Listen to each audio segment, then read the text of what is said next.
Chapter 728. From the Pingjiang district in the southwest of Xia City to the Lilan district in the northeast, there was a large diagonal that ran through the entire city. Normally, this traffic line was known for being busy and congested. Luo Nan rushed out of the classroom. He grabbed a flying beetle before most people got off work and hurried over to the Shangding building. The road conditions were much better than normal at this time, but Luo Nan only felt that it was slow. At this moment, he especially missed the days when Qin Yikuan and God accompanied him, especially the latter's flying car. It was fast and stable, and it could reach the destination in one stop. It was much better than the metal worms that were circling between the buildings. Luo Nan sat in the car. He was clearly going in a straight line, but he had to make turns. It was hard for Luo Nan to not be impatient. Luckily, Octopus was always online, chatting with him. They're going through the reward channel. They even sent photos and some photocopies. There's no need to doubt the authenticity. It's just that they don't think highly of my title as an agent, so they want you to personally negotiate with them. Thank you, bro Octopus. At this very moment, the bit of resentment regarding the paternity test had long since been tossed beyond the highest heavens. Luo Nan only had gratitude towards Octopus. Deep gratitude. The reward channel the two spoke of was the mission reward area on the official website of the Ability User Society. It was the only official channel for ability users, their various powers, and organizations to realize employment.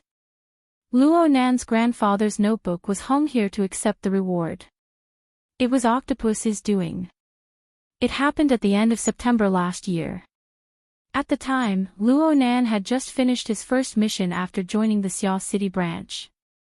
He went to the sanatorium to visit his grandfather and unexpectedly reunited with Octopus, who he had cooperated with on the mission. Luo Nan admired Octopus's ability to concoct drugs. Octopus, on the other hand, was very interested in Luo Yuandao's nerve-strengthening drug formula and the corresponding theory in Luo Yuandao's notebook. The two reached an agreement. Octopus would help Luo Nan concoct the drug, and Luo Nan would authorize Octopus to make a rubbing of the notebook for in-depth research. Later, Luo Nan rapidly broke through the limits of the self-format. Drugs and whatnot were no longer of use to him. Octopus kept on studying Luo Yuandao's notebook and published many papers one after another. He could be considered the first person to open the door for formatting theory. Both sides of the transaction were interesting people. Luo Nan's drug concoction had been set aside, but he believed that Octopus's research on his grandfather's notebook provided solid proof for the value of formatting theory, so he was very satisfied. As for Octopus, the drug concoction conditions he had originally agreed to were now useless, but he didn't want to take advantage of Luo Nan. So he paid out of his own pocket to rent a long-term advertising spot in headquarters' official bounty area, offering a bounty for the whereabouts of Luo Yuandao's notebook. Octopus had mentioned this matter to Luo Nan before, but Luo Nan had forgotten about this matter after half a year had passed until today.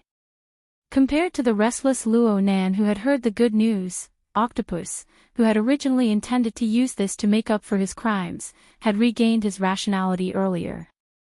He fiercely gave Luo Nan a heads up, since the other side has proposed negotiations, they certainly won't be satisfied with the bounty on the list. Right now, your status and value are different. The name Formatting Theory has undergone an earth-shattering change compared to before. To be honest, the price hanging on it doesn't match. We have to be prepared for the price to be raised. Yes, I know. Hey, you're clearly going to get ripped off if you negotiate in this state. Don't forget, this is just one of the hundreds and thousands of notebooks your grandfather has. If the first standard is raised too high, then the rest will really explode. No matter how good your credit rating is, it won't be able to fill this bottomless pit. Yes. I know. Fine. Let's find external help. Octopus looked at Luo Nan's dishonest appearance and felt despair. He was a young man. Once his emotions got to his head, he would certainly disregard the consequences. He knew that he wasn't a negotiation expert, and he wasn't someone who could persuade Luo Nan. He could only place his thoughts on someone else. If there's something, find the secretary. I'll ask Vice President He and have her come over to help you negotiate. Yes, yes. I understand. No matter what happened, Luo Nan, who was burning with anxiety, arrived at the Shangding building half an hour later. He headed straight for He Yuan's office upstairs. He Yuan and Octopus were already waiting.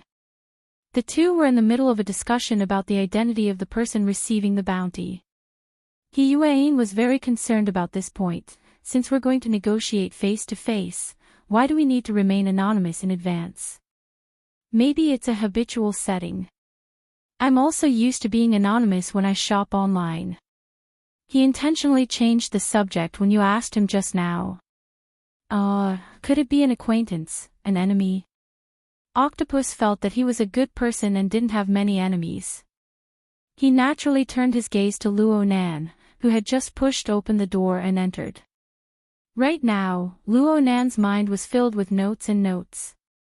He forced a smile at the two and said, "You'll know when you see him.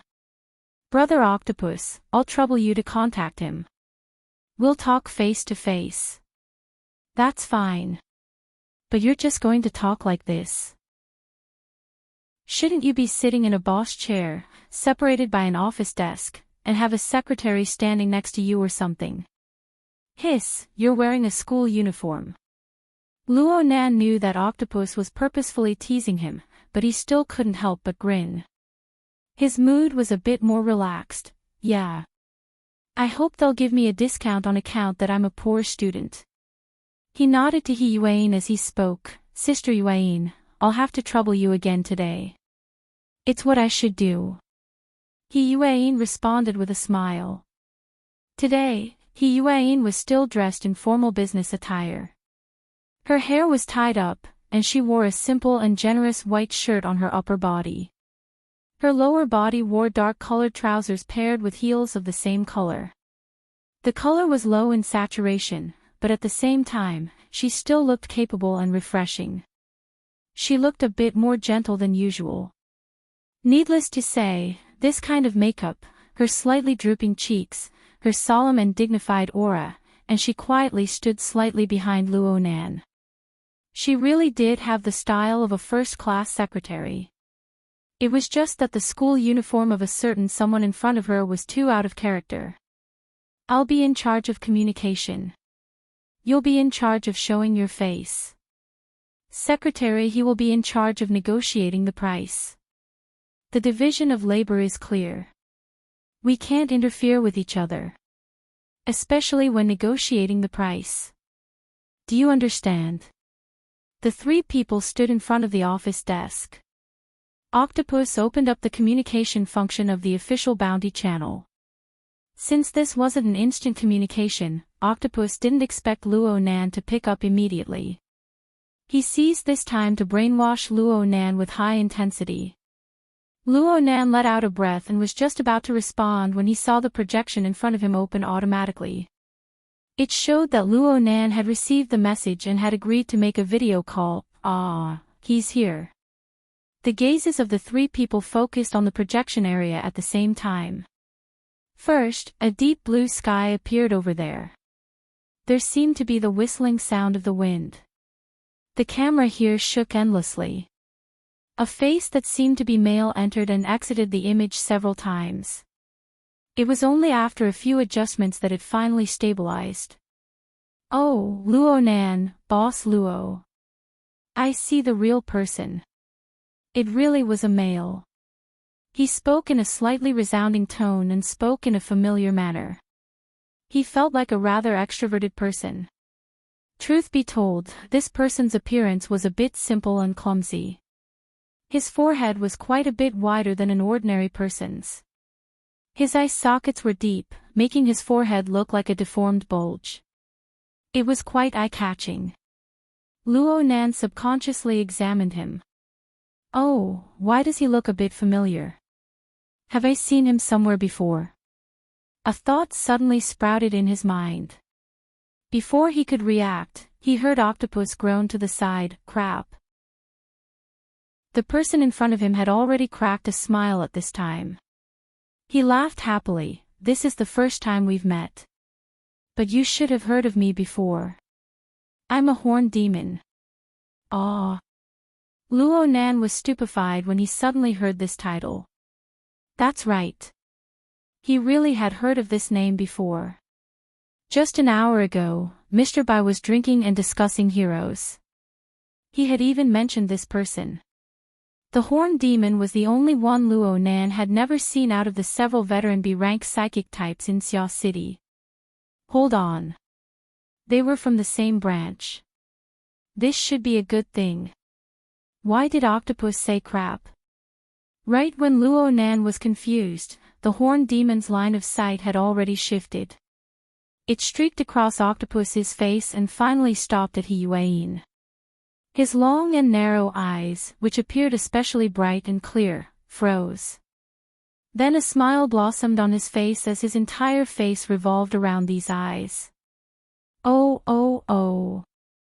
Look what I see. A beautiful woman. A woman.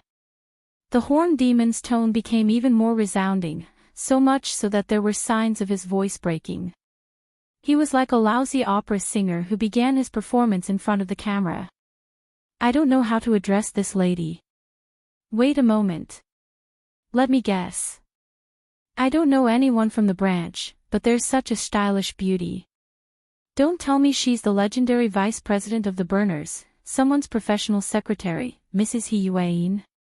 Wasn't his performance a bit too exaggerated? Luo Nan's brow subconsciously wrinkled, and the horned demon's face abruptly disappeared from the camera in the next second. This time the camera followed up in a timely manner. It scouted down and captured the figure of the horned demon. The camera only reflected the back of the horned demon. This was because the horned demon's knees and hands had fallen to the ground, ignoring the filthy dust and mud. His head heavily smashed onto the countless wrinkles of the red earth wasteland. At the same time, he loudly shouted, "Grandma Yuan, I'm sorry." Luo Nan was stupefied, but He Yuan reacted faster as the person directly involved. She whispered in his ear, "I'm going to hide for a bit." Then she flashed out of the door. On the other side of the camera, the horned demon straightened his upper body. He raised his hands in an exaggerated manner before knocking them down again.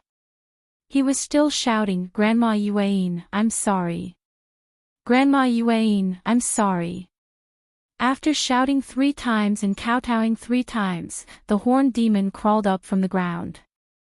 He patted off the dust and mud as if nothing had happened. Done. What's going on? Luo Nan was really confused. No matter how much he imagined, no matter how detailed, it was impossible for him to think of this situation. Octopus held his forehead with his hand, covering half of his face. He lowered his voice and said, "This is the reason why the horned demon lingered in the wilderness. Back then, he suffered a crushing defeat against Her Majesty Empress Wu. The agreement he accepted was that he would kneel down and shout at Grandma, I'm sorry, 3 times whenever he meets a woman within 3 years. Only he could endure this kind of condition. Her Majesty Empress Wu. Right now, it's not related to Empress Wu, right?" On the other side of the projection, the horned demon wiped his forehead in passing, but it made the mud even clearer. He didn't care. At the very least, this was what he said, "Right now, it's about the bounty. You guys only put up 10 points. This is too insincere. With Boss Luo's current status, it shouldn't be a problem to multiply it by 100, right? 1,000 points. Why don't you just rob a bank?" Octopus slammed the table. "You think selling you is worth 1,000 points?" The horned demon simply didn't respond to Octopus's words. He extended 3 fingers and shook them in front of the camera. Also, the 3 kowtows before were solid enough. Isn't it interesting to watch? Hee hee. That's not free. 3 times. Raise it by 3 times and this notebook will be yours. Chapter 729. Increasing it by 3 times would make it 3,000 points.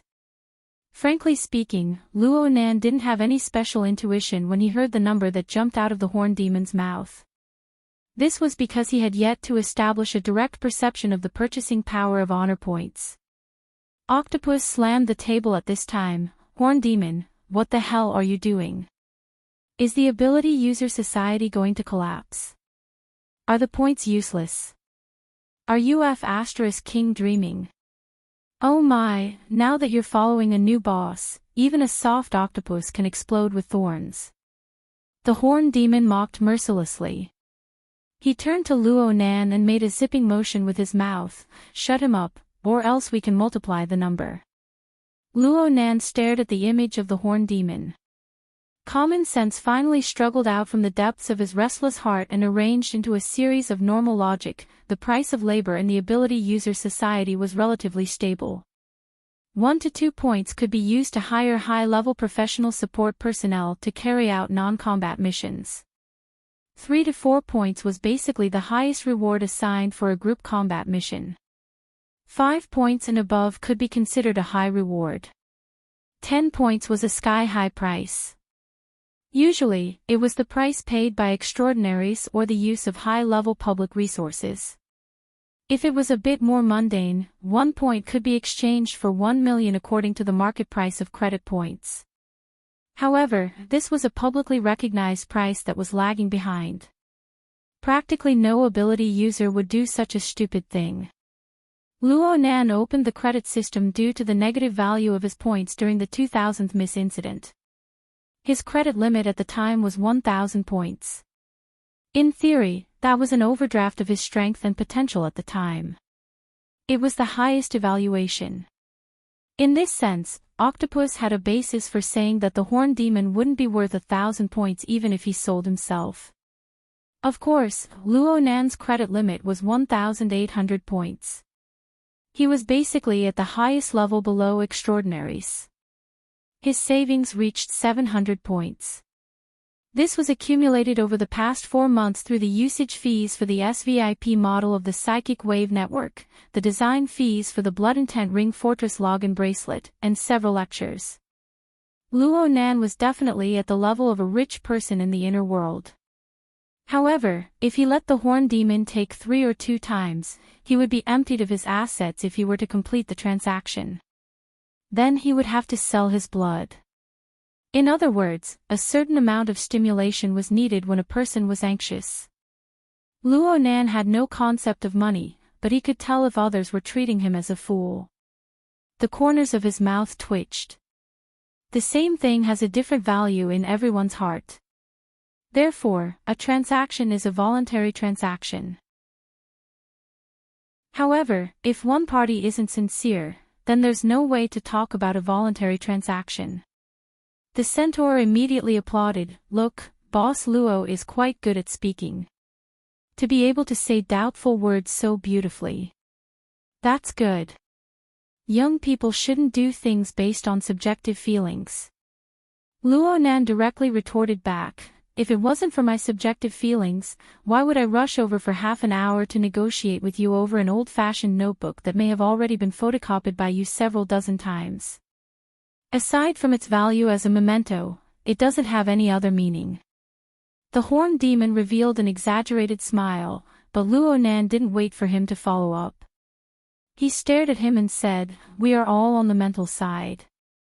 We are all psychics. If we throw away our subjective impressions and intuition, what is left? These words finally warped the horn demon's smiling face. His long and narrow eyes widened a bit as he stared at Luo Nan. It looks like we need to revise our impressions of each other. And also our bargaining chips. Luo Nan pursed his lips and watched the performance of the horn demon with cold eyes. It was just as he had said to the horn demon. A psychic and a psychic basically relied on their subjective intuition when looking at people. Impressions were very important, and the Horned Demon's performance from the beginning until now made it very hard for Luo Nan to face him with the attitude of an equal trader. The Horned Demon really didn't walk this path. He widened his smile once more and a strange voice came out from his throat. Hua, I really don't like the look in your eyes right now. The reason why I'm still able to maintain my communication with you is because my thirst for honor points is even stronger. Also, you need to maintain your respect for your seniors, kid. Otherwise, you will very likely regret your impulsive attitude. I'll pay attention. Luo Nan responded indifferently. TSK, it looks like you guys have some misunderstandings about me being low-key before. Okay, after all, I've cautiously suppressed some of the details of the goods since I haven't seen the owner before. But now is the time to change your opinions. Dang dang dang dang. A new picture replaced the Horned Demon's face in the projection area along with the background music.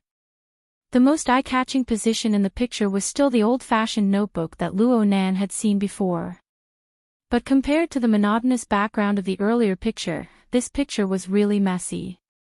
But it was this messy mess that attracted all of Luo Nan's attention. This was because he saw the notebook, a large number of old-fashioned notebook pages. They were piled together in a messy manner. There were already ruined wooden shelves and debris of earth and stone on top of them. Looking at the remaining parts, it should have been a bookshelf before.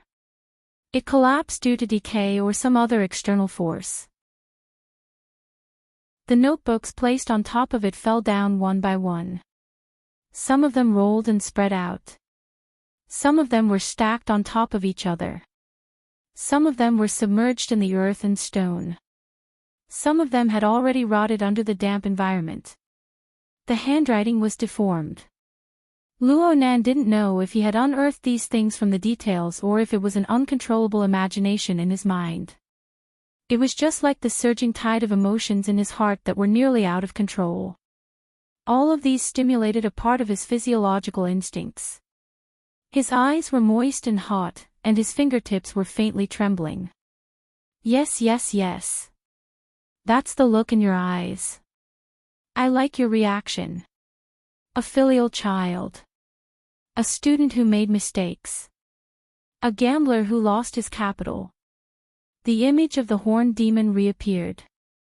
It was like an aria with an undulating tone.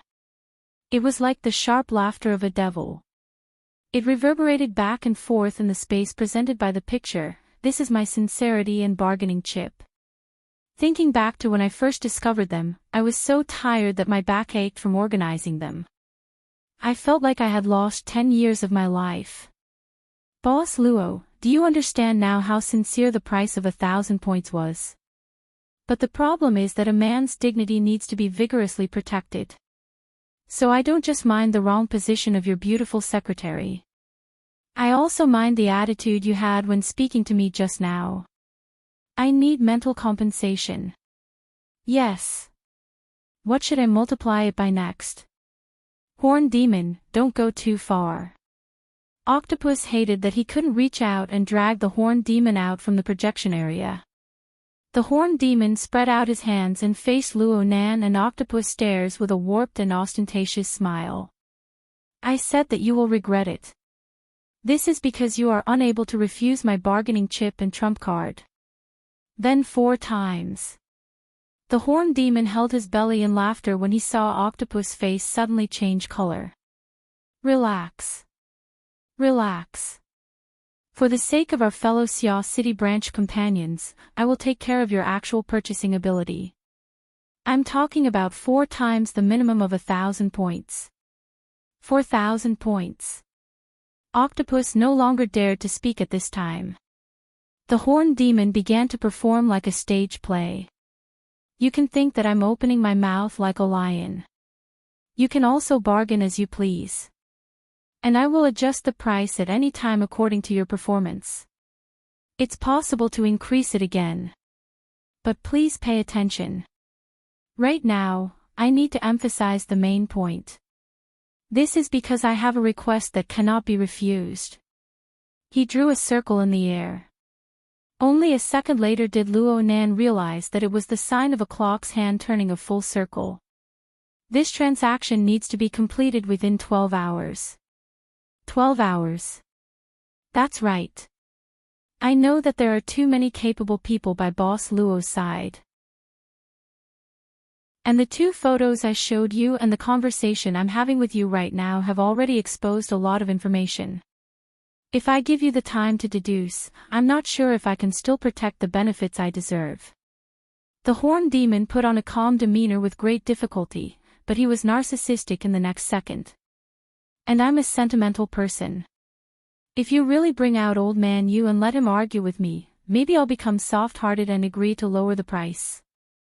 I'm also taking a risk, okay? So, 12 hours. And this is calculated from the time I came into contact with Octopus. That's right. Our negotiation time is also counted. You can negotiate with me for up to 11 hours. Whether or not you have time to pick up the goods is another question. Wait, there's more. The horned demon raised a finger before Luo Nan could respond. In order to see your sincerity, I need a down payment. A 50% down payment. It's 1,000 points as the base. Give me 500 points first. I know you can take it out. And we are all companions of the Xia City branch. It's especially convenient to transfer money. Octopus was stimulated by the word companions to the point of going crazy. He gritted his teeth and growled, "You're not talking about business. You're kidnapping. Is there a difference?" The horned demon curled his lips and wagged his finger. Resource monopoly, patent monopoly, market monopoly. Which model isn't kidnapping? Capital can do it, but I, the horned demon, can't do it.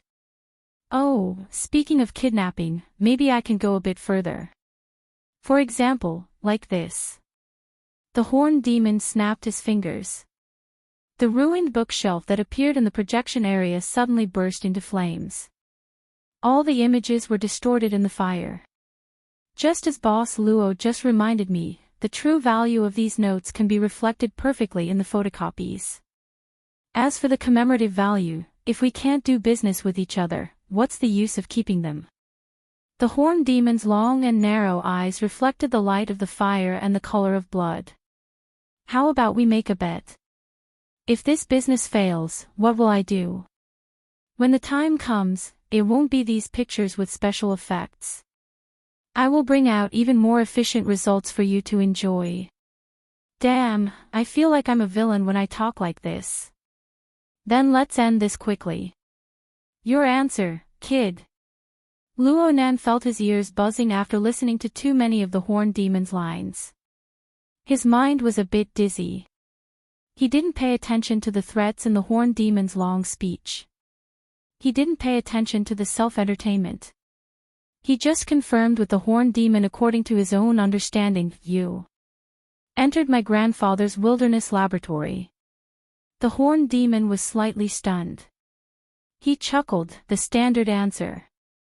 The surprise level isn't high enough, but most things in the world are like this. You can completely. Luo Nan interrupted him, there are still people there, right? The horned demon blinked and then said, you want to pry information from my mouth and get the coordinates? Chapter 730. Oh, from what you're saying, you want to proceed with the next transaction. Faced with Luo Nan's inquiry, the horned demon first grinned. Then he displayed exaggerated emotions and sympathy. I understand your mood, Boss Luo, but I must tell you sincerely that this is truly valuable information. Moreover, it is still in the process of rapidly increasing in value. And the most crucial factor in the increase in value is you. The more famous you are, the higher your status is, and the value of this clue will increase correspondingly. So much so that you, Boss Luo, who perfectly created this trend, can't afford this price. The evil capitalistic society is just this shameless. Actually, quite a few people have already offered a price for it. I'm currently deliberating. That's right, I can tell from your eyes that your guess is correct. I will do my best to utilize the practical value of these notes. In any case, you just want a commemorative value, right? The horned demon quickly returned to his distorted smiley mode, and he laughed even more cheerfully. It's still the same words. Everyone needs to revise their impressions of each other. Actually, I'm a good person, but it's not easy for people to understand me. I especially need people's respect and trust. I hope you won't disappoint me, Boss Luo. Okay, Boss Luo, you must make a decision now. Decide whether or not you want to continue this delightful transaction. If you agree, then send the deposit to my account first. Let me hear a ding. Then we'll have plenty of time to decide on the subsequent price and the location of the next transaction. Oh, I still need to remind you out of good intentions. You can see that I'm in the wilderness right now, and transportation isn't very convenient. You need to take this into consideration as well. Looking at it this way, the deadline of 12 hours really isn't that generous. Sweat had already appeared on Octopus's forehead in the office. At this time, a message from the psychic wave network cut in. He subconsciously pressed his ear and turned to look at Luo Nan, but he saw that there was no reaction from Luo Nan. His back was drenched in sweat, but he couldn't hide it. He gave Luo Nan a frantic look. There was no luck involved. His little movements were captured by the horned demon. The horned demon simply didn't pay attention to this side. He just spoke to Luo Nan, Boss Luo, you're now a famous member of society. There's no need to find your parents to feed you. Oh, sorry. Maybe you've never experienced this before. At this time, Octopus forcefully interjected, I don't know what Luo Nan is thinking, but I am very clear that Centaur must have lost his mind. You want Luo Nan to transfer money to you. What method do you use? Don't forget, if the official website had more than 100 points, it would be a huge payment. That was equivalent to hundreds of millions of dollars in funds. It wasn't like it was an organization against an organization, and the system didn't calculate it in real time. Also, when it comes to the stability of credit and currency, there's also a manual audit. Not to mention 12 hours, it might even be 24 hours. How do you calculate the time? The centaur cackled and pointed at the octopus. Such a technical question is definitely not something you can think of. Is that beauty he controlling it from behind? I know what you guys are thinking. You want me to use the high authority channels of the psychic wave network, right? I'm not in Xia City right now. If I want to log in and receive the signal, I'll need to use my own strength to support the signal transmission. Then you can seize the opportunity to lock onto my position. Okay, no problem. I'm a straightforward and upright person. I'll do as you wish. Boss Luo, let's add each other as friends. Oh right, it seems like you still have a recommendation system. Then Octopus, you can be a lackey again. Octopus had already recovered his calm. He turned a deaf ear to the centaur's vile provocation, but he couldn't help feeling a bit anxious when he saw Luo Nan's current state. He felt that Luo Nan's mind was wandering. Luo Nan should be angered by the centaur. Luo Nan's mind must not collapse at a time like this. Luo Nan. The centaur and octopus's continuous greetings finally brought Luo Nan's attention back.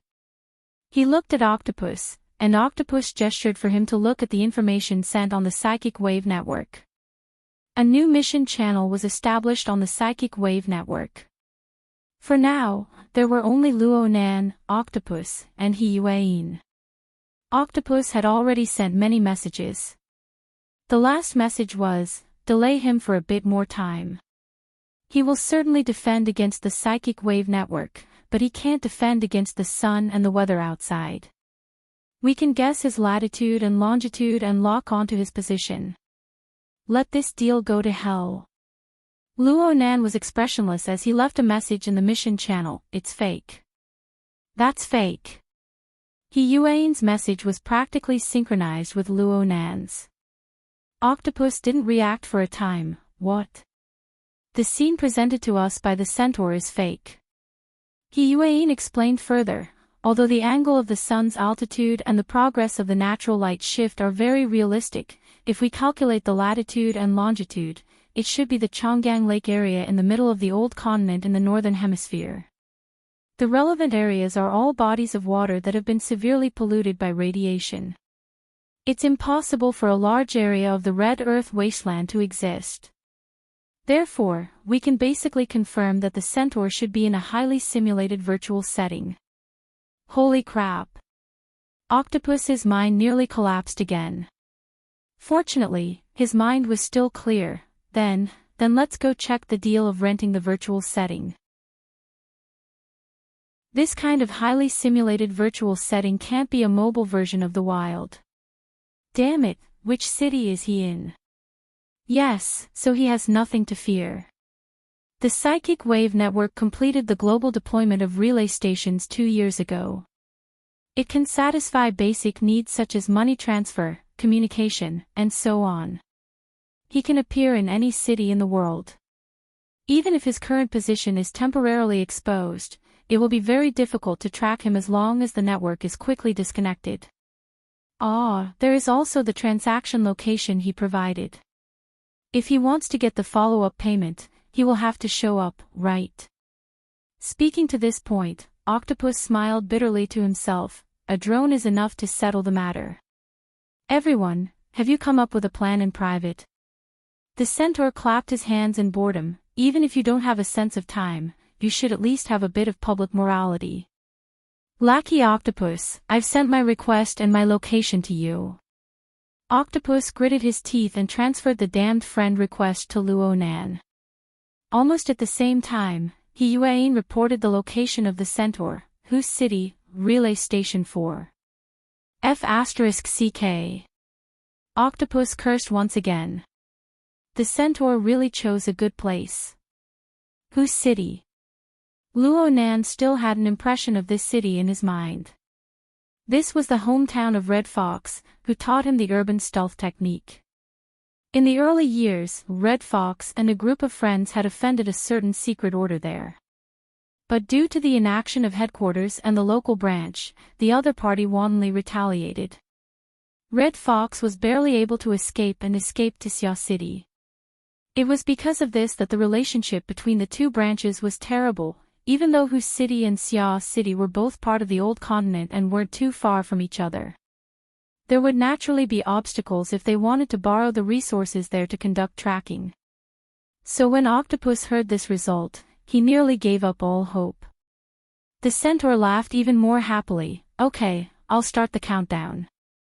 Don't look at me like that. I'm saving time for you guys. 1/6 of the 12 hours have already passed. Do you understand how time flies? Luo Nan's facial expression was still lacking in admiration. He just pulled up a satellite map of Hu City from the internet and asked He Yuan, which district is relay station 4 in? In the end, the centaur didn't know about the conversation in the dedicated mission channel. He had the absolute advantage and was wantonly releasing a scent that made people unhappy. He stared at Luo Nan and laughed so hard that his entire face was shaking. You have 10 seconds to make a decision.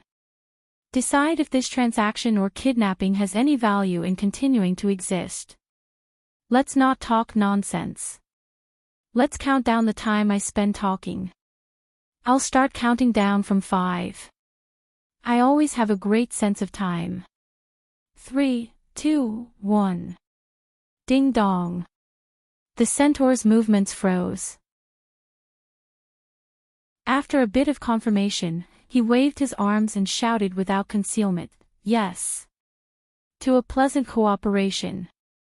Luo Nan still lacked an intuitive feeling towards the transfer of 500 million worth of assets. His eyelids didn't even twitch.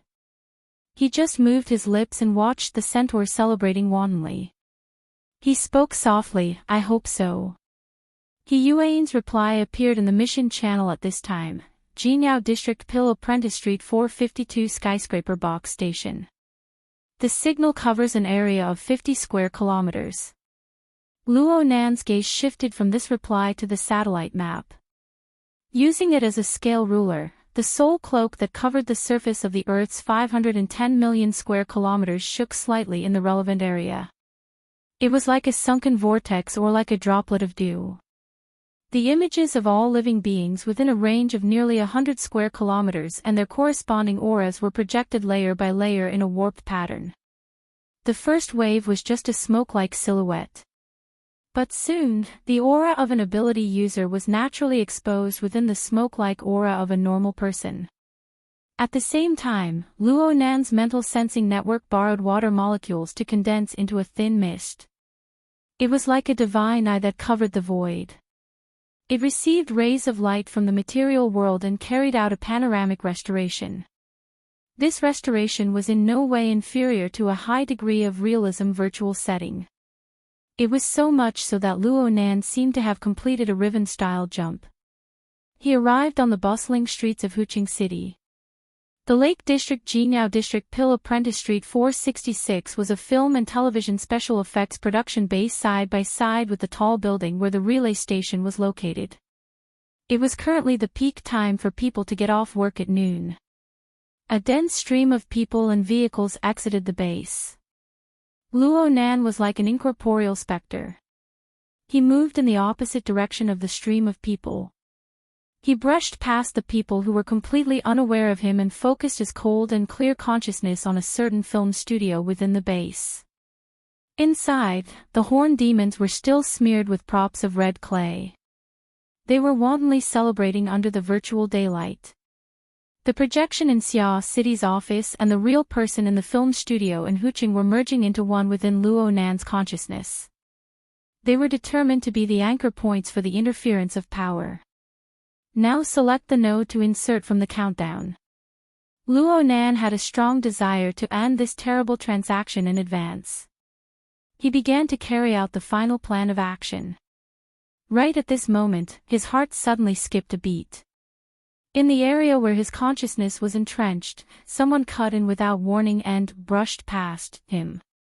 It was a middle-aged man.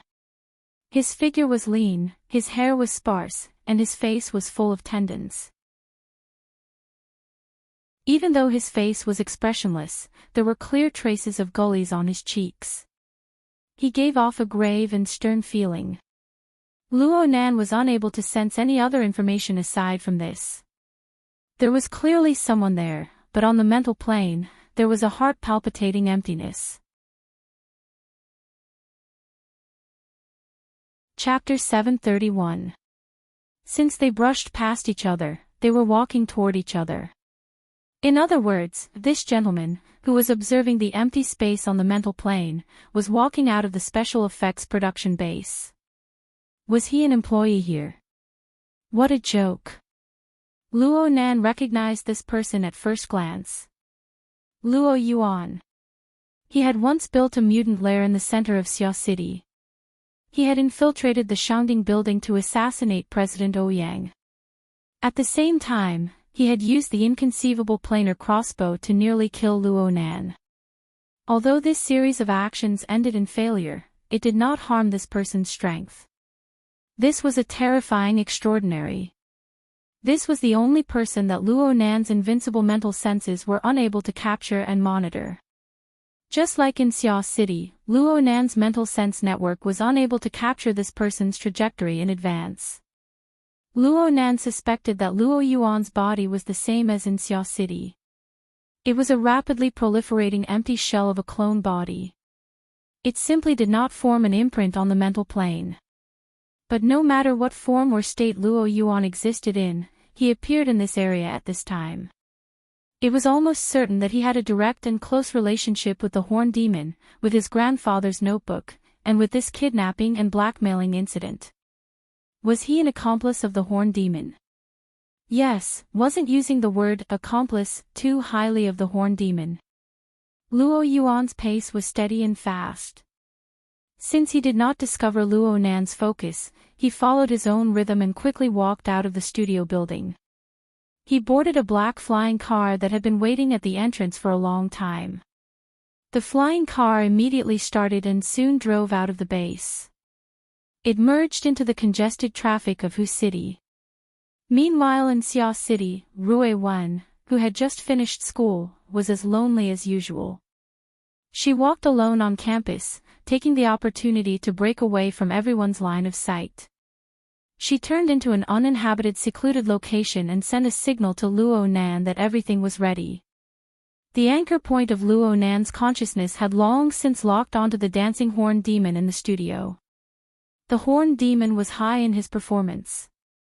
He was completely unaware of the subtle changes in the surrounding environment.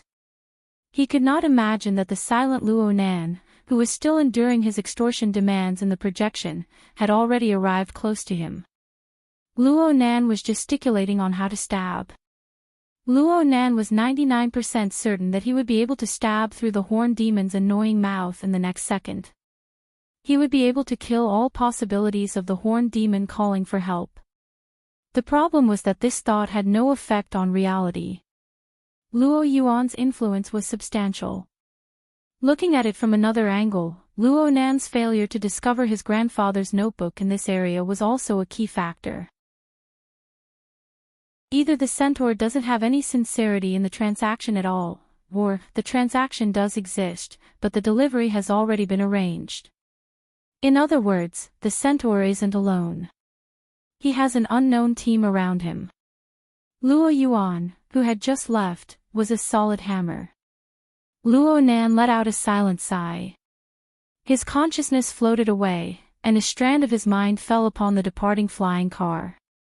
At this moment, the active water molecules were combining with the cold and humid air flow of the air conditioner in the car, filling the enclosed space of the car and transmitting images and sounds from the other side. The driver who happened to be driving asked, "Isn't it inappropriate to let the centaur be there alone? Why don't I ask little Zhao to come and help?" Luo Yuan sat in the back seat with a straight posture. Only his slightly lowered eyelids showed that his body was in a relatively relaxed state. 2 seconds later, he responded with a rather magnetic hoarse voice, that the treat plan is a matter for the young people. Whether it succeeds or not has nothing to do with me. Since the other side dares to let the centaur take the lead, then let him add a scene there. He has been holding it in for so long that he is going crazy. The driver chuckled, he is originally a lunatic. Ah, sorry. Luo Yuan withdrew his cold eyes, and his hoarse voice maintained a slow rhythm. Volunteers and experimental subjects should be distinguished. No matter how crazy the centaur is, he is still a warrior who actively fights against the genetic barrier. Yes, sir. My mentality is not right. The driver made a slip of the tongue and violated Luo Yuan's taboo. In just these 2 short sentences, a layer of cold sweat had already soaked his forehead. Fortunately, Luo Yuan didn't delve into it. He talked half to himself, the genetic modulation of the centaur isn't successful. The so-called reference model is restored to human DNA, and there will always be strange problems. The centaur is now like dry firewood with oil. Once it burns, the controllability is too low. Maybe these models conflict with the double helix structure. The driver no longer dared to interrupt on this topic. Luo Yuan raised his head to look at the cold sweat on his forehead. Is it going to rain in Huqing? The air is stuffy and humid. Ah, I'll adjust it. The driver was about to adjust the air conditioning function of the flying car when an invisible aura fluctuated from Luo Yuan's body. There was clearly no wind, but the car instantly became refreshed. The inside of the flying car became refreshed, but Luo Nan's consciousness was slightly sluggish. On one hand, he just received a lot of explosive information. On the other hand, the special structure of the water vapor driven by the soul cloak was instantly destroyed by the aura of Luo Yuan's radiation. Luo Nan almost thought that he had been discovered following and monitoring him. Fortunately, it turned out that it was just Luo Yuan's pursuit of a comfortable body. Even so, Luo Nan didn't dare to be like before, unscrupulously using the soul cloak to interfere with the operation. For a strong person like Luo Yuan, his perception of the external environment was exquisite. No matter how small the changes on the material plane were, it was not safe. Luo Nan carefully kept his distance. In this way, the scene and conversation in the sealed car were vague and hard to distinguish. It was difficult to extract effective information. Luo Nan could only wait. Wait for Luo Yuan to re-enter the open environment. Maybe then he wouldn't be so sensitive, right? The flying car continued to move and boarded the airport highway. It looked like they weren't going to stop at Huqing. Instead, they were going straight out of the city. Luo Nan looked at the map and saw that there was an airport in that direction. They could also directly enter the wilderness. But no matter which one it was, it would take over an hour by car. He definitely had to follow them. It was hard to catch traces of a great enemy. Moreover, his usual mental senses were useless. It would be too much of a pity to give them up. But as for the horned demon, was he really going to let them go? Luo Nan wasn't willing.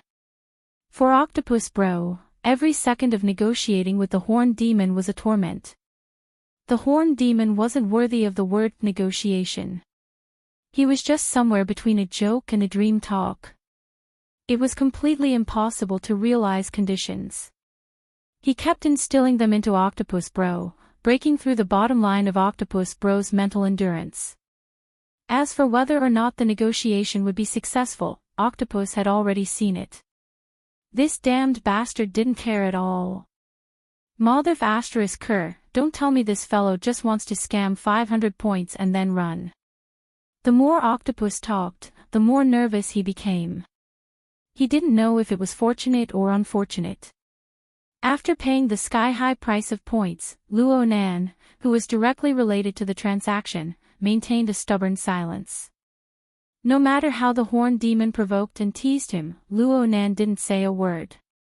In the end, the centaur probably lost the source of pleasure that should have been the strongest source of pleasure, so he ended this meaningless negotiation in a dull manner. The final price stopped at 1,200 points. This was a fifth higher than the horned demon's so-called base price. According to his words, even my spit is worth this price. Octopus felt that he didn't play any role in this process. If Luo Nan was to say that he did, he probably made the horned demon sign a confidentiality agreement. He asked Octopus to ensure that this sky-high price of kidnapping and extortion was completely sealed off from the outside world. The 200 points above the base price was given under this name. Alright, these minor details were meaningless. Octopus finally confirmed the terms of the agreement. According to the conditions stipulated in the agreement, Luo Nan would send a special person to whose city within 9 hours to receive the 12 notebooks that the horned demon had dug out from Luo Yuandao's wilderness laboratory. 2 of the notebooks were relatively intact, but the remaining 10 were more or less damaged. On average, 1 notebook is exactly 100 points. Thinking about it this way, don't you think it's not that expensive? The horned demon began to show off. If I convert it to credit points, then it's 100 million. I'm using this to buy your life. Do you think that extraordinaries won't be interested? Oh my, I'm so scared. How about this? As a bonus for the deal and to mend our relationship, I will provide you with a copy of the excavation site. We already have our notebooks. What's the use of having a copy? Octopus began to curse. If he didn't do this, he wouldn't be able to vent the resentment in his heart. The horned demon laughed heartily. Octopus, your brain capacity has probably shrunk from taking drugs. I'm not a professional archaeologist. Who would have the time and energy to preserve these tattered notebooks? Many days have passed in between, so quite a few notebooks have been damaged a second time. The things preserved by the photocopies from back then are a bit more complete. What do you guys think? Octopus didn't know what Luo Nan's mood would be when he heard these words. In any case, he kicked the office desk next to him after he cut off the communication. Horned demon, this madman. He's crazy. Luo Nan was startled awake. He subconsciously advised, "Bro Octopus, don't be angry. If I'm not angry, then I'm a dead man." 1,200 points. Deducting your savings, there should be a difference of nearly 600 points, right? According to your current credit limit, this sum of money is equal to a third of your life savings being sold to the society. Do you understand? Luo Nan could only laugh. It doesn't matter if it's my value or my grandfather's notebooks. Neither of them can be measured by these points. Octopus was quite interested in Luo Nan's self-produced chicken soup. He Yueyin had confirmed the conclusion of the negotiations at this time. She pushed open the door and entered. She looked straight at Luo Nan. As a senior member of the Xia City branch, the attitude and stance of the Horned Demons are worth discussing. I have already notified President Ouyang, Her Majesty Empress Wu, and Old Yu. We will first have a small meeting to analyze and make the corresponding arrangements. If Mr. Luo has any questions or requests, you can raise them at the meeting. Everyone can solve them together. Chapter 732. Octopus heard He Yuan's arrangement. He immediately clenched his fist and smashed it into his palm. He gnashed his teeth. That's how it should be. Ha! Luo Nan's unexpected reaction made Octopus unable to react for a time. Perhaps this young man was too sullen. Did he want to run to a corner and lick his wounds? Well, speaking of which, no matter how vile the situation was, this was the first time Octopus saw Luo Nan this passive, without the ability to fight back. Sure enough, Luo Nan's emotional weakness was grasped. He was far more fragile than usual. Nanster, you need to be steady at this time. Didn't they say that winning first isn't winning? In the end, it all depends on who laughs in the end. Octopus felt that there was still room for redemption. He Yuan's meaning was that the three heavyweights of Xia City should hold a meeting to discuss how to deal with the consequences of Horned Demon's actions. In a certain sense, this was tantamount to endorsing and supporting Luo Nan. With Luo Nan's current status, this was obviously worth it. From another perspective, it was because Horned Demon, a genius who grew up in Xia City and was personally taught by President Ouyang and Old Yu, had displayed a terrible stance. It was no different from betrayal. Speaking of which, he had fled into the wilderness in a sorry state because of his bet with Her Majesty Empress Wu. Octopus was sighing when he heard Luo Nan say, "Horned Demon's attitude is very suspicious. I need to ponder it a bit. But I'm not too familiar with this person. I won't be able to raise any problems even if I go." In any case, Brother Octopus was involved from start to finish. Some things can be relayed by him. Hey! There's one more thing. It's more important to me. Luo Nan's gaze turned to He Yuan. Horned Demon said that I can't afford the transaction. He Yuan understood. Mr. Luo Yuandao's Wilderness Laboratory. Yes. I heard my aunt say that when grandfather was in the wilderness, he migrated with the tribe of vagrants. There were many laboratories of various sizes, but most of them were abandoned. The ones that survived were all seized by the Scientific Research Ethics Committee and resold to various wilderness research institutes. If there really is a laboratory that survived and buried notes or other clues in the ruins, I really want to know.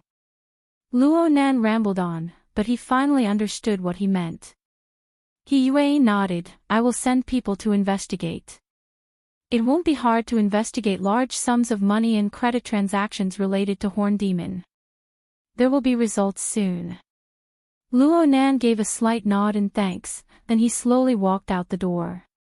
Octopus still wanted to persuade her, but He Yuan stopped him with a look. She only asked, "Do you need me to arrange a car for you?" "No, I'm fine alone."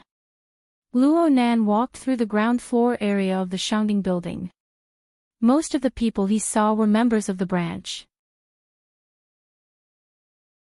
Luo Nan might not remember many of them, but but the vast majority of the people here had attended Luo Nan's classes. It was rare to see Luo Nan appear at the branch headquarters on normal days. They were surprised, and they greeted him warmly. For a moment, Teacher Luo, Professor Luo, Boss Luo, and all sorts of other titles rang out. From beginning to end, Luo Nan didn't say a word. His gaze didn't stray. He walked over quietly, almost indifferently. He had an appearance of keeping strangers away from him. It was hard for the ability users, who were in close contact with him for the first time, to not be able to avoid cursing in their hearts. Those who were a bit more familiar with him found it a bit strange. Who provoked Boss Luo this time? Luo Nan maintained this state as he boarded the elevator. He chose the closest flying car landing platform. The elevator door closed, and the smooth steel plate reflected his figure, which was as straight as a statue. Coincidentally, there was no one else in the elevator other than him. Luo Nan stared fixedly at his reflection in the mirror. His face was stiff and cold, displaying a terrible mood. This was not fake. Anyone who encountered this sort of thing would be unable to suppress the rage in their hearts. However, the pupil of the mirror that connected with Luo Nan's gaze was calm and restrained to the point that Luo Nan himself felt astonished. The eyes were the windows to the soul. The soul hidden behind this window seemed to have been waiting for this scene to happen. He had been waiting for it for a long time. Luo Nan extended his hand and his fingertips streaked across the steel plate.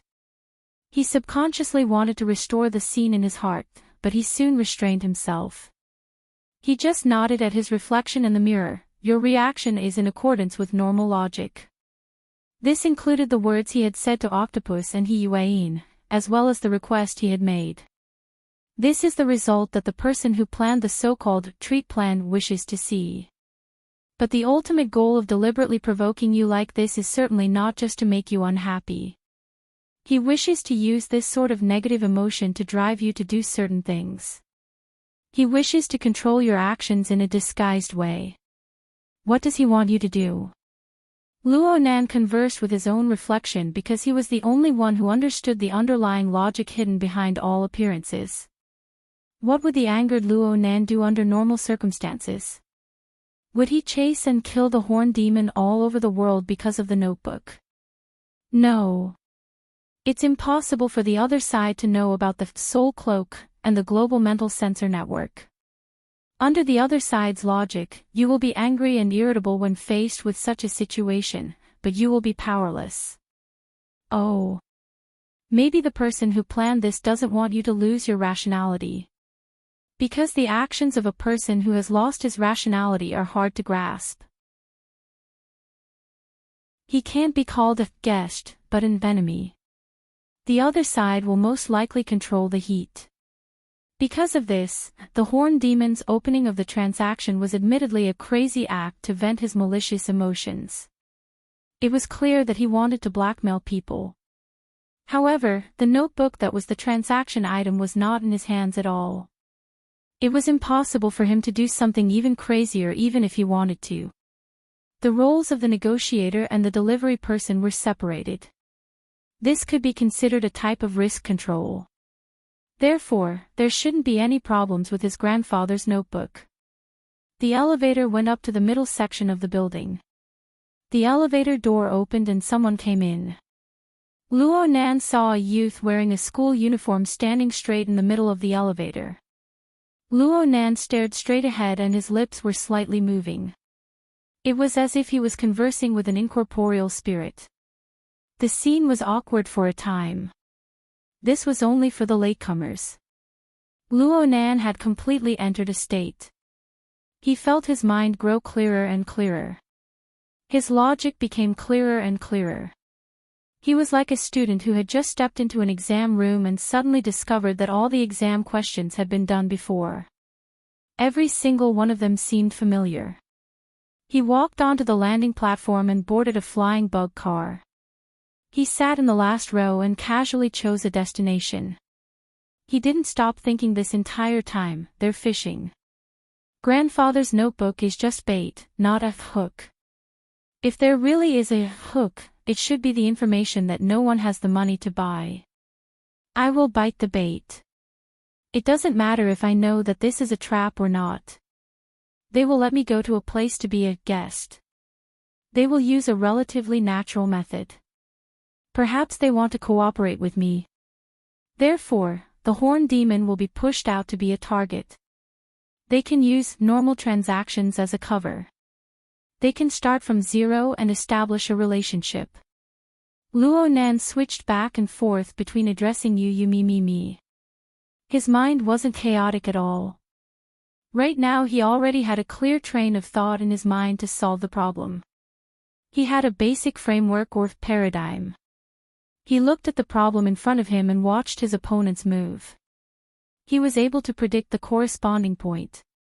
All he needed to do was wait for reality to verify it. Luo Nan didn't have to wait too long. He Yuan sent a message on the psychic wave network when the flying bug car took off and landed for the third time between the high-rise buildings. According to the agreement, the first 2 sets of notebook for verification have been received. That fast. Old Yu has an old friend in the Hu City branch. He's trustworthy. He's not far away, so I asked him to take care of it. This is a live video. And so Luo Nan saw 2 notebooks with relatively obvious defects. The contact that Old Yu requested was wearing gloves. He carefully flipped through the pages that were already somewhat sticky. Luo Nan recognized with a glance that the clear and blurry handwriting on each page was the handwriting of his grandfather, Luo Yuandao. That's right. It's this.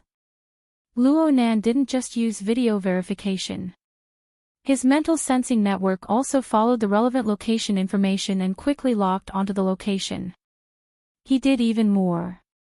In fact, the sensing network of whose city was simultaneously displaying information from multiple levels and multiple angles. Aside from the 2 notebooks that were already exposed on the surface, the horn demon who was gorging himself in a restaurant near the special effects production base and Luo Yuan who was about to enter the airport all left clear and continuous traces of their actions on the sensing network. Luo Nan even used a near-omniscient view mode and a bit of luck to discover the delivery person, who was nervously setting up 20 kilometers away from the first delivery location. Of course, he also carried other notebooks with him. Basically, the protective measures were quite complete. His conjecture matched with reality. If Luo Nan wanted to, he could snatch the remaining notebooks right now and make this kidnapping and blackmail deal go to hell. But Luo Nan didn't make any further moves, just like when he let the horn demon go. But this time there was no fear or helplessness in his heart. What replaced it was a peculiar feeling of anticipation. He needed further verification, but he wouldn't be satisfied with just verification. This game of chess had just begun. Of course, it wouldn't do to simply watch people make their moves. But to directly flip the chessboard right now was truly a reckless waste of God's gifts. Yes, this description was correct. Luo Nan had heard of an even more straightforward description. It came from a fellow psychic, Gao Meng, Gao Tianshi. It seemed to be a bit more appropriate, playing with the spirit of divination, being able to lift up the skirt of the goddess of fate and see the beautiful outline of the future. It's not an easy thing to do. Every time this happens, I don't even have time to enjoy her flirting. How can I destroy it so easily? There's no need to talk about good things. Even if it's a bad thing, I'll grind it to the very end. Then I'll play with a heart-pounding reversal. It'll feel good enough to the bone. Then I won't waste this trip. Back then, Luo Nan just laughed with his head down. He didn't express his opinion. But honestly speaking, he was in a leisurely and fascinated state at the time. He silently gave it a few thumbs up. Chapter 733. It was already nighttime in Xia City. The lights of the tall buildings and all sorts of transportation vehicles filled the air, forming a barrier of light that blotted out the starry sky. It died, this seaside city that never slept. Octopus yawned and drove away from Enchanting building. The second he got into the car, he set the car to autopilot mode. His whole body was almost curled up in the driver's seat, his upper and lower eyelids fighting back and forth. After an afternoon of meetings, he was physically and mentally exhausted. The most tragic thing was that he still had to work the night shift tonight. I heard that Luo Nan would be able to quit school soon. I'm so envious, I'm so busy that I'm dizzy. Octopus suddenly shuddered. Although He Yuan would most likely inform Luo Nan of the conference spirit in time, this matter had arisen because of him. His good intentions had caused a disaster. Not only did he cause Luo Nan to lose a lot of money, his mood was also terrible. He couldn't just let it go. At the very least, his attitude had to be clear. He slapped his own face as he thought to this point. He forcefully pulled himself together and sent a communication request to Luo Nan. Nanster, where are you? Are you alright?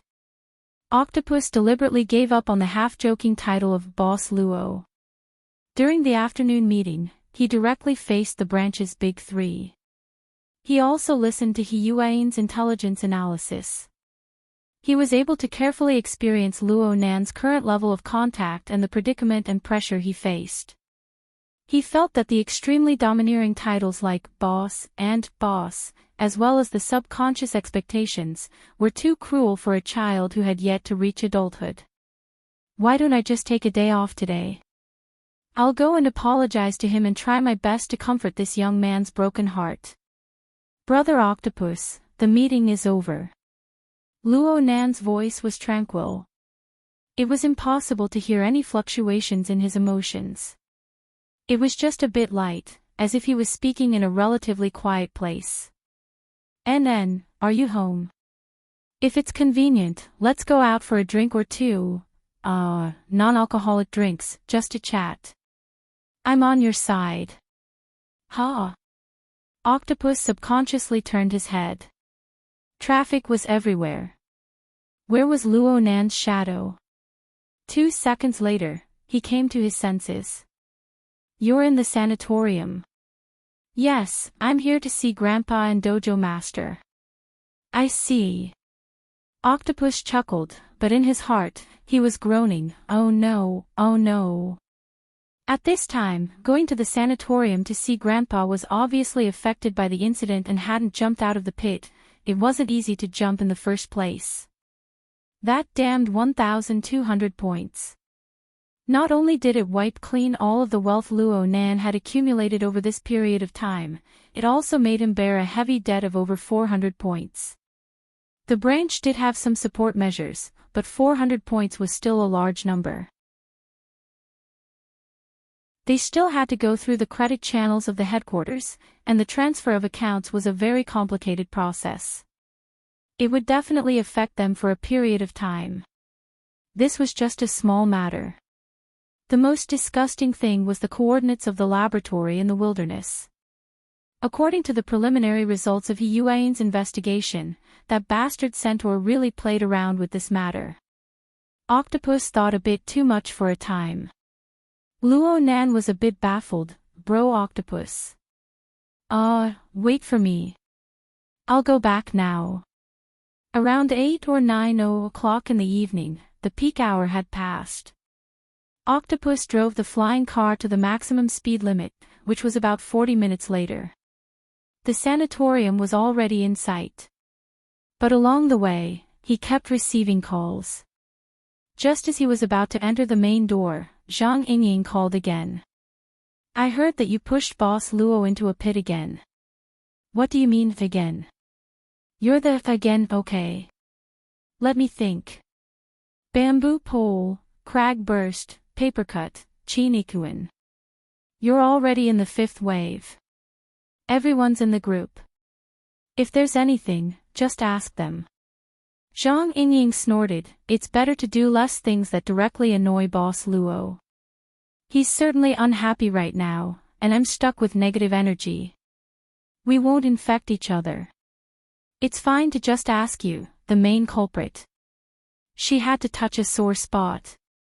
Unfortunately, Octopus didn't say anything. He could only laugh dryly and forcefully open up a second battlefield. Oh my, you're really considerate. It's just that you're not too quick. Speaking of which, you've been yelling half a year ago. How come you haven't made any substantial progress? Get lost. I'm being serious. Everyone was old friends, so Octopus wanted to find a topic to relieve his stress. He found a place to park his car while chatting with Zhang Yingying. Nanster isn't a straight man of steel. He's a science monk. His eyes light up when he sees beautiful girls when he goes out to play. Normally, you, Cat Eyes, Secretary he, and that beautiful senior of his often hang around him. I even thought that he was enlightened a long time ago. Otherwise, would I have lost my mind after that appraisal the day before yesterday? You're bored. Zhang Yingying's tone was extremely annoyed. She had lost her usual sharp tongue. I'm worried for you guys. You're a bit better off. You have Her Majesty Empress Wu's protection. You normally do things quite openly. You're just tangled up with the progress of your supernatural powers. But look at Luonan. Octopus suddenly choked when he spoke up to this point. The layers of information and corresponding feelings that had poured into him all afternoon suddenly surged up and down. They were blocked in his throat, causing his voice to sink. Look at Luonan. His age, his ability, and his net worth. Let's not talk about the inner world. Even in normal society, who doesn't pick up a girlfriend, play games, go to a disco, take some drugs, drive a car, and waste their lives for a bit? They're afraid that they won't be able to spend enough.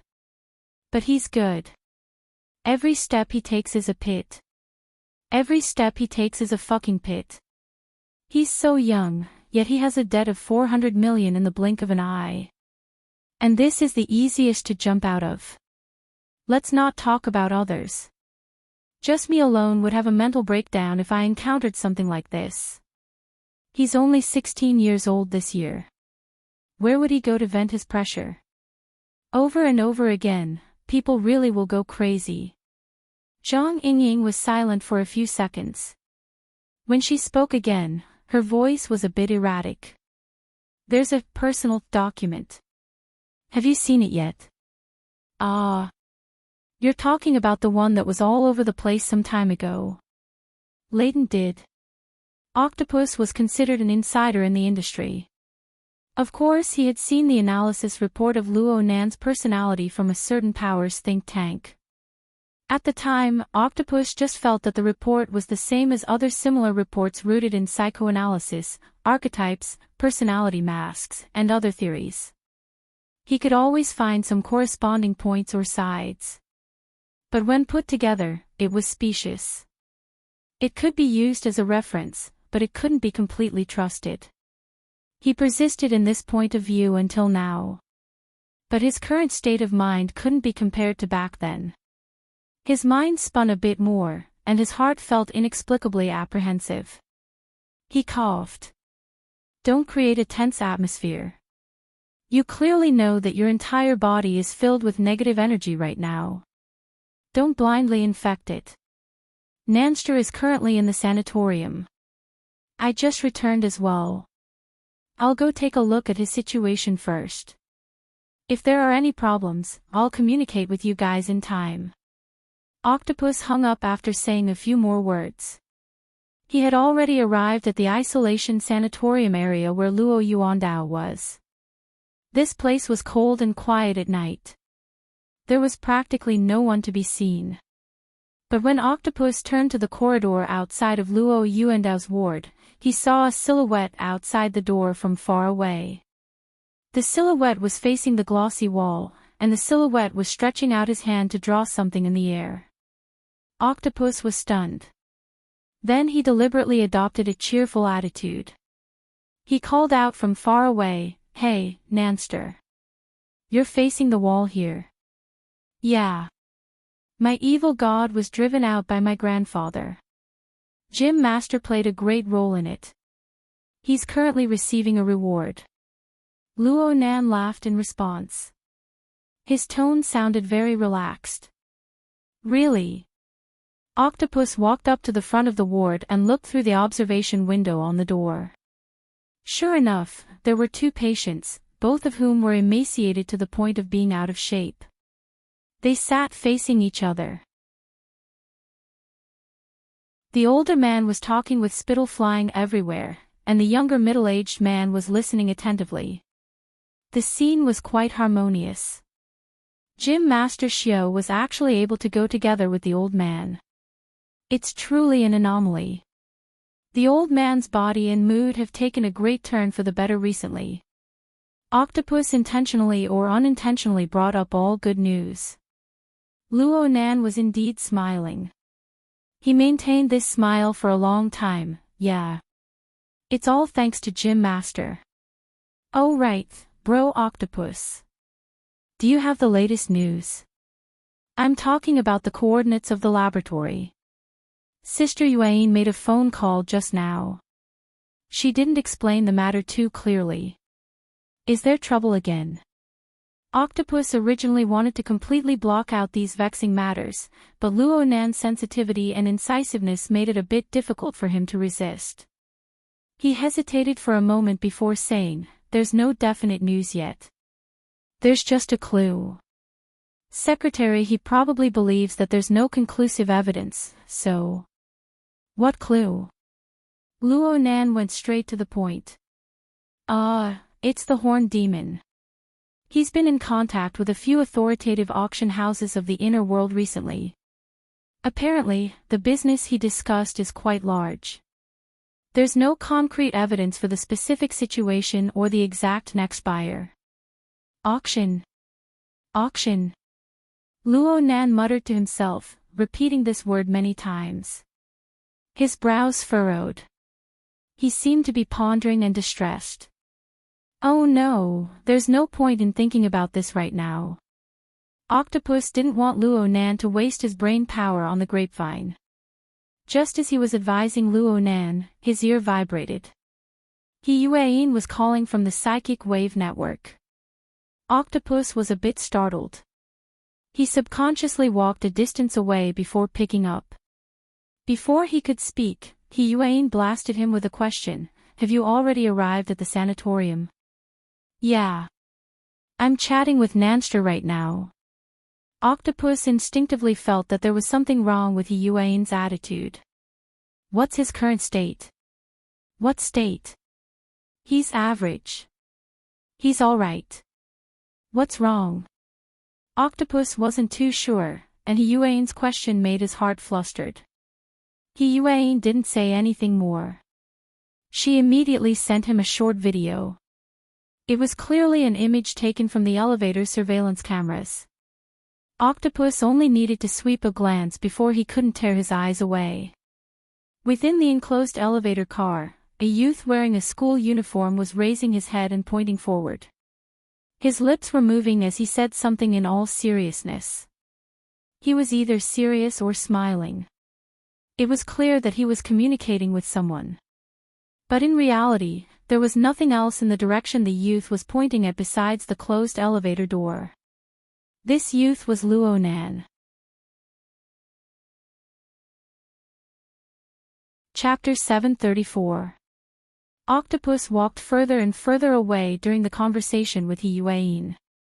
He had already arrived at the fire door in the middle of the corridor, covering half of his body. In this way, Luo Nan was more or less alone in the corridor of the inpatient department. It looked like the young man didn't care about the contents of Octopus's conversation. For him, the smooth wall in front of him seemed to be a unique pleasure. Octopus saw Luo Nan pointing at the wall in circles. It was as if there was a complicated drawing that needed him to identify and correct it. Yes, that was it. Luo Nan's fingertips weren't random. They were pointing and drawing in a specific area, seeming to be methodical. A smile appeared on his face as the pointing process progressed. It became more and more obvious, continuing to spread. It gave people the feeling that it was a carefree and refreshing feeling that came from the heart. It made people who saw it unable to refrain from laughing. But just by thinking about the corresponding reality, Octopus felt a chill seeping out from the deepest part of his bones bit by bit. It then turned into a sad and sour chilly wind, blowing at his internal organs and causing them to twist into a ball. F***ck me. Octopus slapped himself in the face. Yuan could obviously feel such an unforeseen event. Her voice became extremely serious. You mentioned the coordinates. I told Horn Demon to contact the auction house. F***ck F***ck. For a time, Octopus didn't know what to do other than spitting out profanities at himself. What's his current state? Octopus gaped. He discovered that he couldn't describe it and he didn't want to.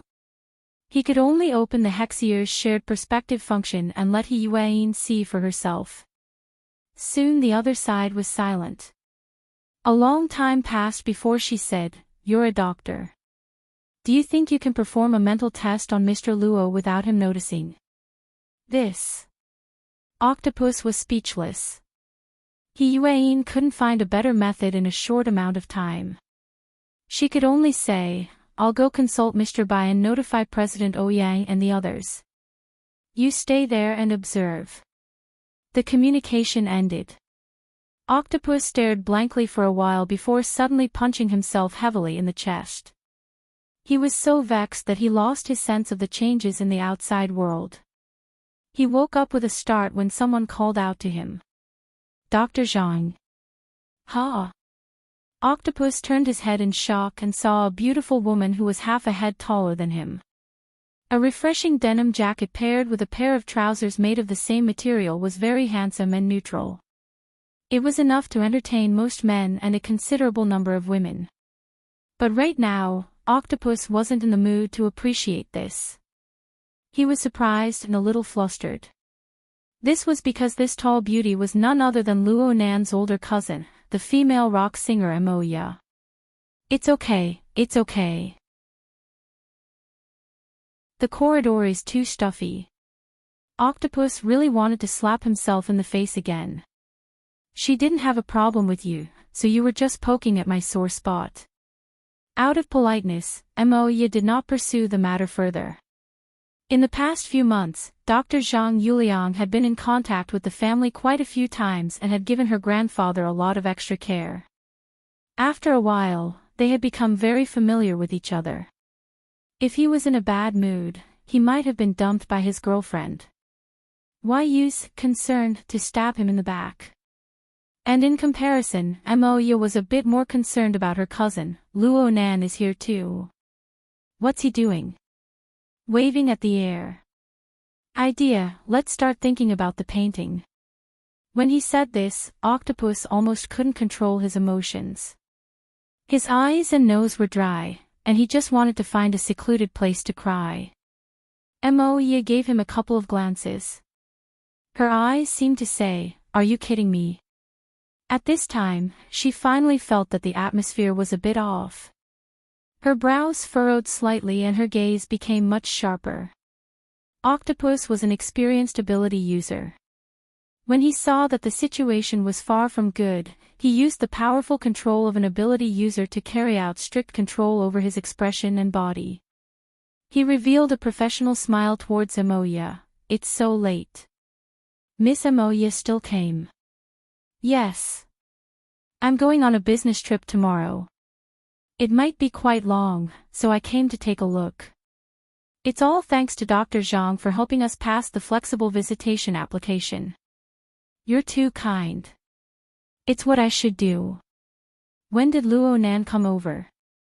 "Around noon." I'm not too sure. I just got here." After a few awkward words, Moya didn't see any more clues. Her expression didn't change either. She gave a slight bow and walked over to Luo Nan on the other side of the corridor. Was this luck good? Octopus looked at Moya's back and a bit of expectation floated in his heart. He extended his hand to take off the glasses on the bridge of his nose and pinched the space between his eyebrows. He just hoped that his family's intervention would allow Luo Nan to jump out of his terrible state in time.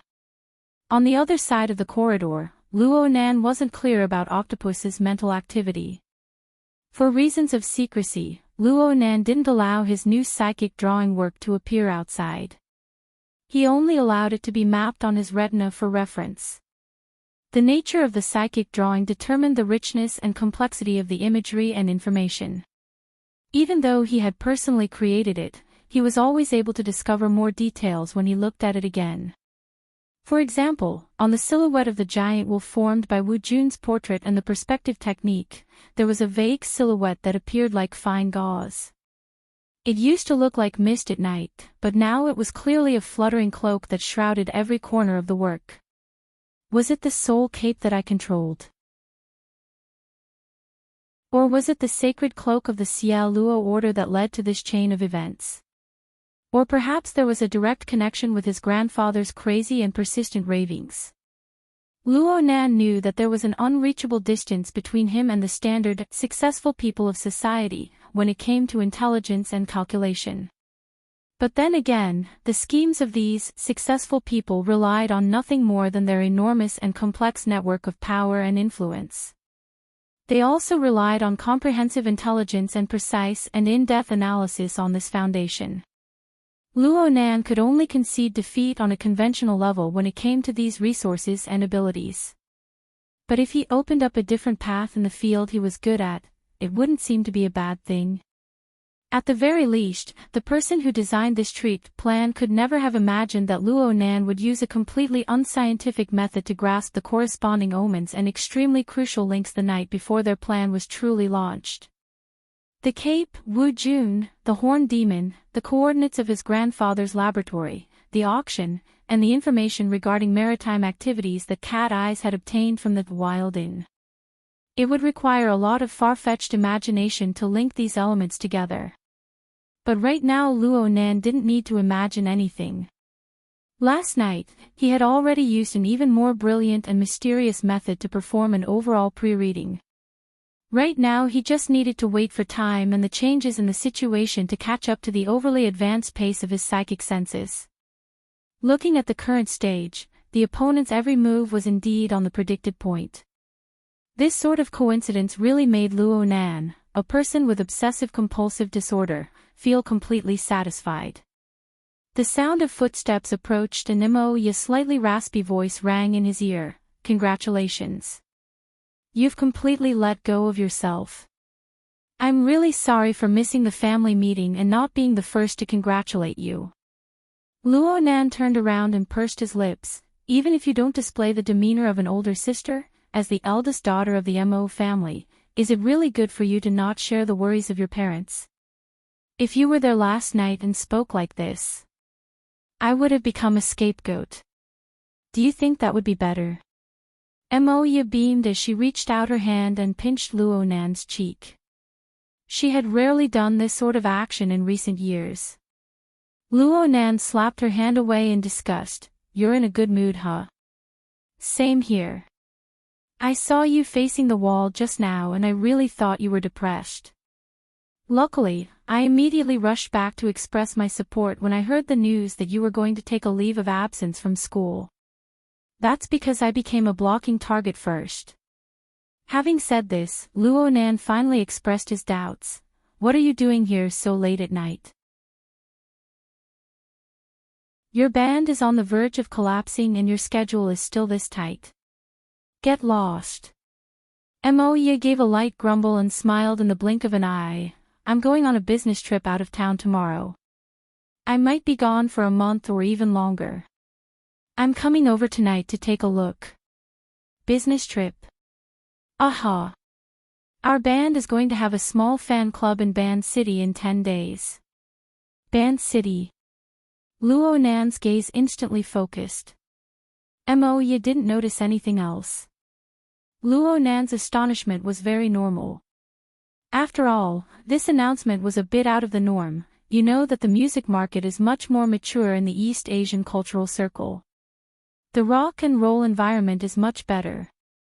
You can say that we're expanding into the overseas market." "Really?" Luo Nan expressed his doubts. Nowadays, the 88 large metropolitan areas were all relatively closed off. Aside from those true world-class stars, the cultural industry was basically in a state of seclusion. A small star like Emoya, who had just made her debut, might not even be able to make a name for herself in Xia City, let alone Ban City, which was across the sea. It would be an extravagant hope for their debut album to break 100 sales figures there. Also, there were some other problems with her Mountain Creek band due to Shuei's departure. It was a complete mess right now. Would the management company approve of this kind of activity? Emoya shrugged. In any case, this is what the company said. And we have indeed found a partner over there. As long as we provide food, accommodation, and a return trip, we can do whatever they say. There are rumors that the company wants us to debut over there. Of course, if our families strongly oppose it, then it's a different matter. What use is family opposition? Ha! Luo Nan's eyebrows jumped. He suddenly understood. Emoya was giving him a report. After all, everyone in the family knew that Luo Nan had already entered a complicated circle. The atmosphere was still pervaded with tension a while ago. He was being watched both openly and secretly, both inside and out. Emoya appeared to be rebellious and casual, but she actually inherited her parents' strong points at the core. She thought things through thoroughly, and she was very good at considering problems from the standpoint of others. She bumped into Luo Nan tonight by accident, but she had to find the time to inform him of this matter no matter what. She also didn't want to become Luo Nan's burden. Luo Nan gazed at Emoya. He had a general grasp of his cousin's mentality. Honestly speaking, he cared a lot about the words Ban City under the current circumstances. Perhaps this was a coincidence, but how many coincidences had he encountered in the past few days? He muttered to himself in silence. He went over Emoya's introduction of the situation in his mind once more, and suddenly discovered a certain incongruity. Hold on. The fan meeting is in 10 days. What are you doing there now?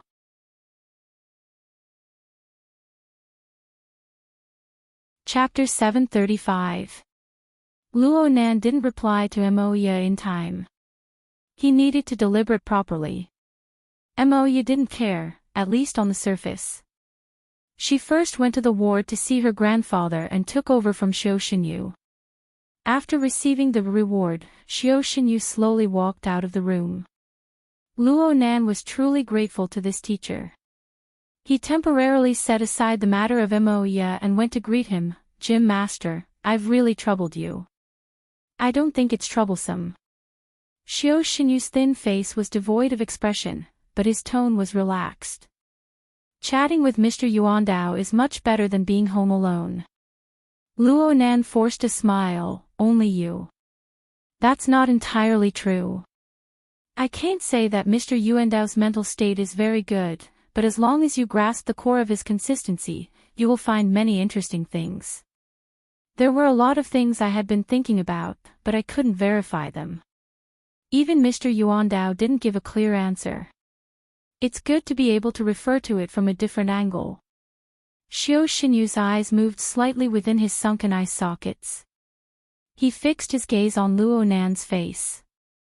You two are very similar in this aspect. Luo Nan took it as a compliment for the time being. Thank you, Gym Master. Octopus, who had caught up from behind, wailed in his heart. Don't be like him anymore, or I'll really have to hit my head against the wall to atone for my sins. Octopus was afraid that Xiao Xinyu would encourage Luo Nan to run wildly down the wrong path, so he braced himself and interjected. Gym Master Xiao came over this morning to accompany Mr. Luo. You have just recovered from a major illness. You can't be too exhausted. Luo Nan came to a realization. That's right. The gym master needs to recuperate.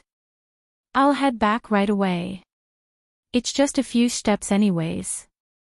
Xiao Xinyu readily accepted Xiao Xinyu's advice. Luo Nan and Octopus followed by his side, preparing to send him to the elevator. As they walked, Xiao Xinyu was still talking about Luo Yuandao. Perhaps it was because he had interacted too much today, but he made a rare judgment. Unfortunately, you and Mr. Yuandao seem to have a conflict of logic. Mr. Yuandao is very sensitive and resistant to this, and refuses to communicate with you. Otherwise, you should be the one who understands him the most. Luo Nan believed it. I also have this feeling. Let's observe more and see if we can find a good entry point. Yes, I'll try drawing a portrait for Grandpa later. Portrait? Is that what you psychics call it? Yeah, pretty much. Octopus thought to himself, I've never heard of it. Xiao Xinyu was truly in a good mood. He spoke a lot more. As long as there is a possibility of affecting reality, we can try. In this aspect, you spiritual people have an advantage over physical people. You can imagine it, and we will verify it. Your assumptions can be overturned at any time, but the price we have to pay to verify them is much more tragic. So, I hope you can make more accurate judgments and designs. I'll be counting on you to help Shuelei in the future.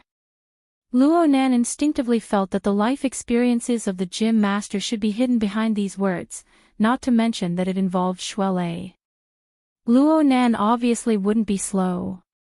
He responded very seriously, Don't worry, master. Xiao Xinyu nodded slightly and boarded the elevator. The closed metal door separated them from each other's line of sight, but Luo Nan suddenly thought that he could take a portrait of the gym master. He had always been curious as to how the dojo master ended up in such a state of being plagued by all kinds of illnesses with his martial arts cultivation. It was not until the night of New Year's Eve that they found out that it was a genetic problem. When the hospital basically ruled out congenital heredity, strong radiation, and other common factors, the situation became even more confusing. There were some things that were hard to ask, but it was fine to rely on his own observations. It was hard to say whether or not the psychic diagram could reach this step. But this method gave him a clear train of thought. It gave him the ability to grasp key elements. At the same time, it allowed him to examine his own chaotic consciousness. It would be better if he used it more often in the future. From his experiences in learning configuration, he could see that any ability required a large amount of concentration and continuous practice. He also needed precise reflection and feedback. He had the virtual brain system to support him in terms of configuration, so his progress was godly. The psychic diagram was also fine. He would look at the feedback in reality. If it was accurate, then it was accurate. If it wasn't, then it wasn't. If the facts were verified, then the follow-up steps of the treat-to-dinner plan would probably take several days. But if he just used the daily trifling matters around him to practice, he should be able to quickly receive feedback. Then he could layer upon layer, and the results would certainly be decent. Oh, Mr. Bai and the others had talked about some common practice techniques in the past, but there were some deviations from Luo Nan's reality. He needed to ponder over a practice plan that was more suitable for him. Though Luo Nan was blocked by the metal door of the elevator, it did not hinder his train of thought from flying and turning. To the side, Octopus's gaze moved back and forth between Luo Nan's face and the blurry mirror image on the elevator door. He subconsciously held his breath. Luo Nan finally felt Octopus's excessive attention. He turned to look at him. What's wrong? Octopus went, for quite a while, but he was unable to find a better reason in the end. He could only probe the key issue. Nanster, there's a lot going on today. You should rest early and let your mind empty. Luo Nan laughed. Oh, Brother Octopus, I understand what you mean. Actually, money is just an external object. I'm quite open-minded about it. At worst, I'll just hold a few lectures. Actually, my mind is very clear right now. Yeah, it should be said that it's unprecedentedly clear. There's certainly a way to solve the trouble in front of me. Octopus opened his mouth, but he was unable to speak in the end. Fine, whatever you say will be the truth. If he were to be provoked again, he didn't know how he would end up. Speaking of which, didn't he Yuan go consult Mr. Bai? A professional should hurry up and come. At this time, Octopus had completely forgotten that he was also a professional. His heart was filled with a feeling of powerlessness when facing Luo Nan. Luo Nan still carried a childish air in front of him, but he strove to think like an adult. Or perhaps it should be said that Octopus believed that he was an adult. He hoped to come up with a solution. But how could things be so easy in this world? The horned demons who had concocted all of this, as well as the powerful enemies who had been pressuring Luo Nan on various levels and angles, would not let Luo Nan go. Luo Nan might not be unaware of this, but he might have to forget a few problems and pressures. He would search for a panacea to heal his heart on a more free and fantastical plane. Seriously, Octopus turned his head and took 2 deep breaths. He knew that he couldn't let Luo Nan continue living in his fantasies. He knew that Luo Nan was wandering on the edge of a split personality, so he forcefully brought up another topic. I just heard you and Imoya talking about banching, vacation, and whatnot. Are you planning on going out for a vacation? Luo Nan certainly didn't have such thoughts. But if there really was a way to relax, perhaps it wouldn't be bad to accompany his family on a trip. Oh, about that. The smile on Luo Nan's face faded a bit. At this time, in this situation, the coincidence that was not under his control was undoubtedly a type of disgusting element. He needed to properly think about it. He needed to investigate. It just so happened that he had rediscovered an investigative method that was most suitable for him. The portrait of his grandfather and Gym Master Xiao involved an in-depth exploration of the mental and material planes. It might be a bit too high-end right now, but the matter of Imoya should be relatively simple. Moreover, it could be used as a supplement to the psychic drawing from before. Luo Nan's fingers twitched. He nearly wanted to draw a psychic drawing right now, but he knew that now wasn't the right time. He suppressed this impulse. Well, considering the complexity of the current situation, borrowing the resources of the society was a good choice.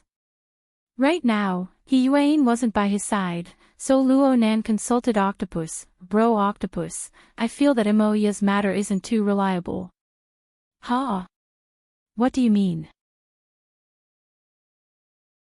Luo Nan didn't mention any information related to the retreat plan, in case it was hard to explain later on.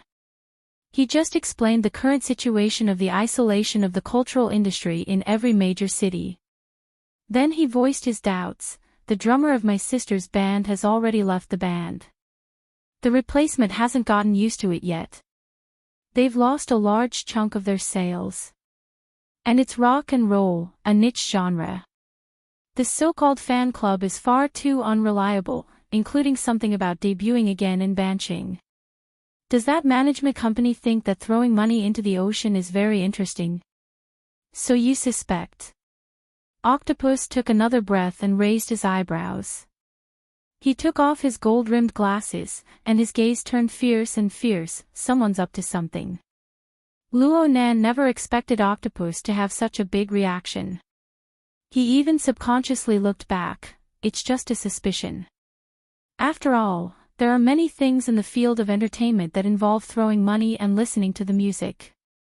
I just want to understand.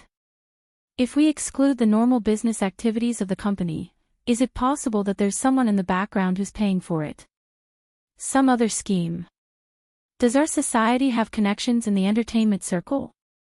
It would be best if we could inquire about it. Having said this, Luo Nan suddenly recalled that Mingtang culture, which Imoya belonged to, had the backing of the Castle Financial Group. And this financial group was actually the cornerstone of the Blood Flame Order's industry in the secular world. At the end of last year, the Blood Flame Order, headed by Lady Halder, had a conflict with a branch of the Control faction that had split off. This was because the Control faction had been operating in the military for many years, and they also had Tian Bang, a great killing machine. Lady Halder's branch was no match for them. She was forced to withdraw from Xiao City, and her industry suffered great damage. There was a period of time when she wanted to sell off Mingtang Culture's subsidiary companies that had strong geographical restrictions. This was to avoid even greater losses. But later, in order to maintain the diversity of communication channels with Luo Nan, the plan to sell off the company was scrapped. This was what Lady Halder had personally told Luo Nan. Luo Nan didn't understand or care about how Lady Halder controlled her industry. He only knew that the Blood Flame Order still had a considerable amount of control over Mingtang culture. This was a very good entry point. Of course, Luo Nan wanted to know what kind of results the psychic diagram would show. On the other side, Octopus used his greatest strength to control his fingers. He stuffed his glasses into the pocket of his white coat to prevent them from shattering. He did his best to maintain a smile. "Nanster, don't worry. We can't do anything outside of Xiao City, but we're in our own territory.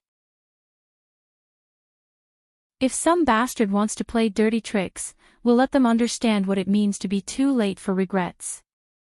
"Ah, okay." Luo Nan felt that Brother Octopus was quite excited.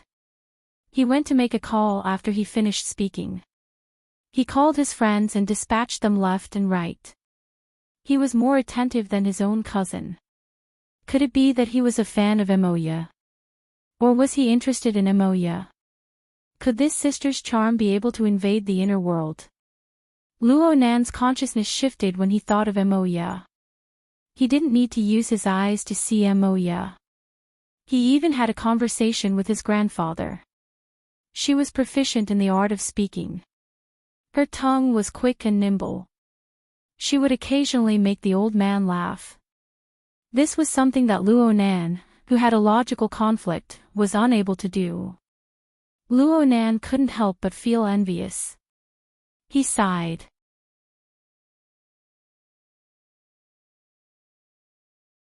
Chapter 736. Reality proved that some things still existed on the ideal level. They were more in line with human thinking and emotional tendencies. Luo Nan drew psychic diagrams for most of the night. He only fell asleep in the wee hours of the morning.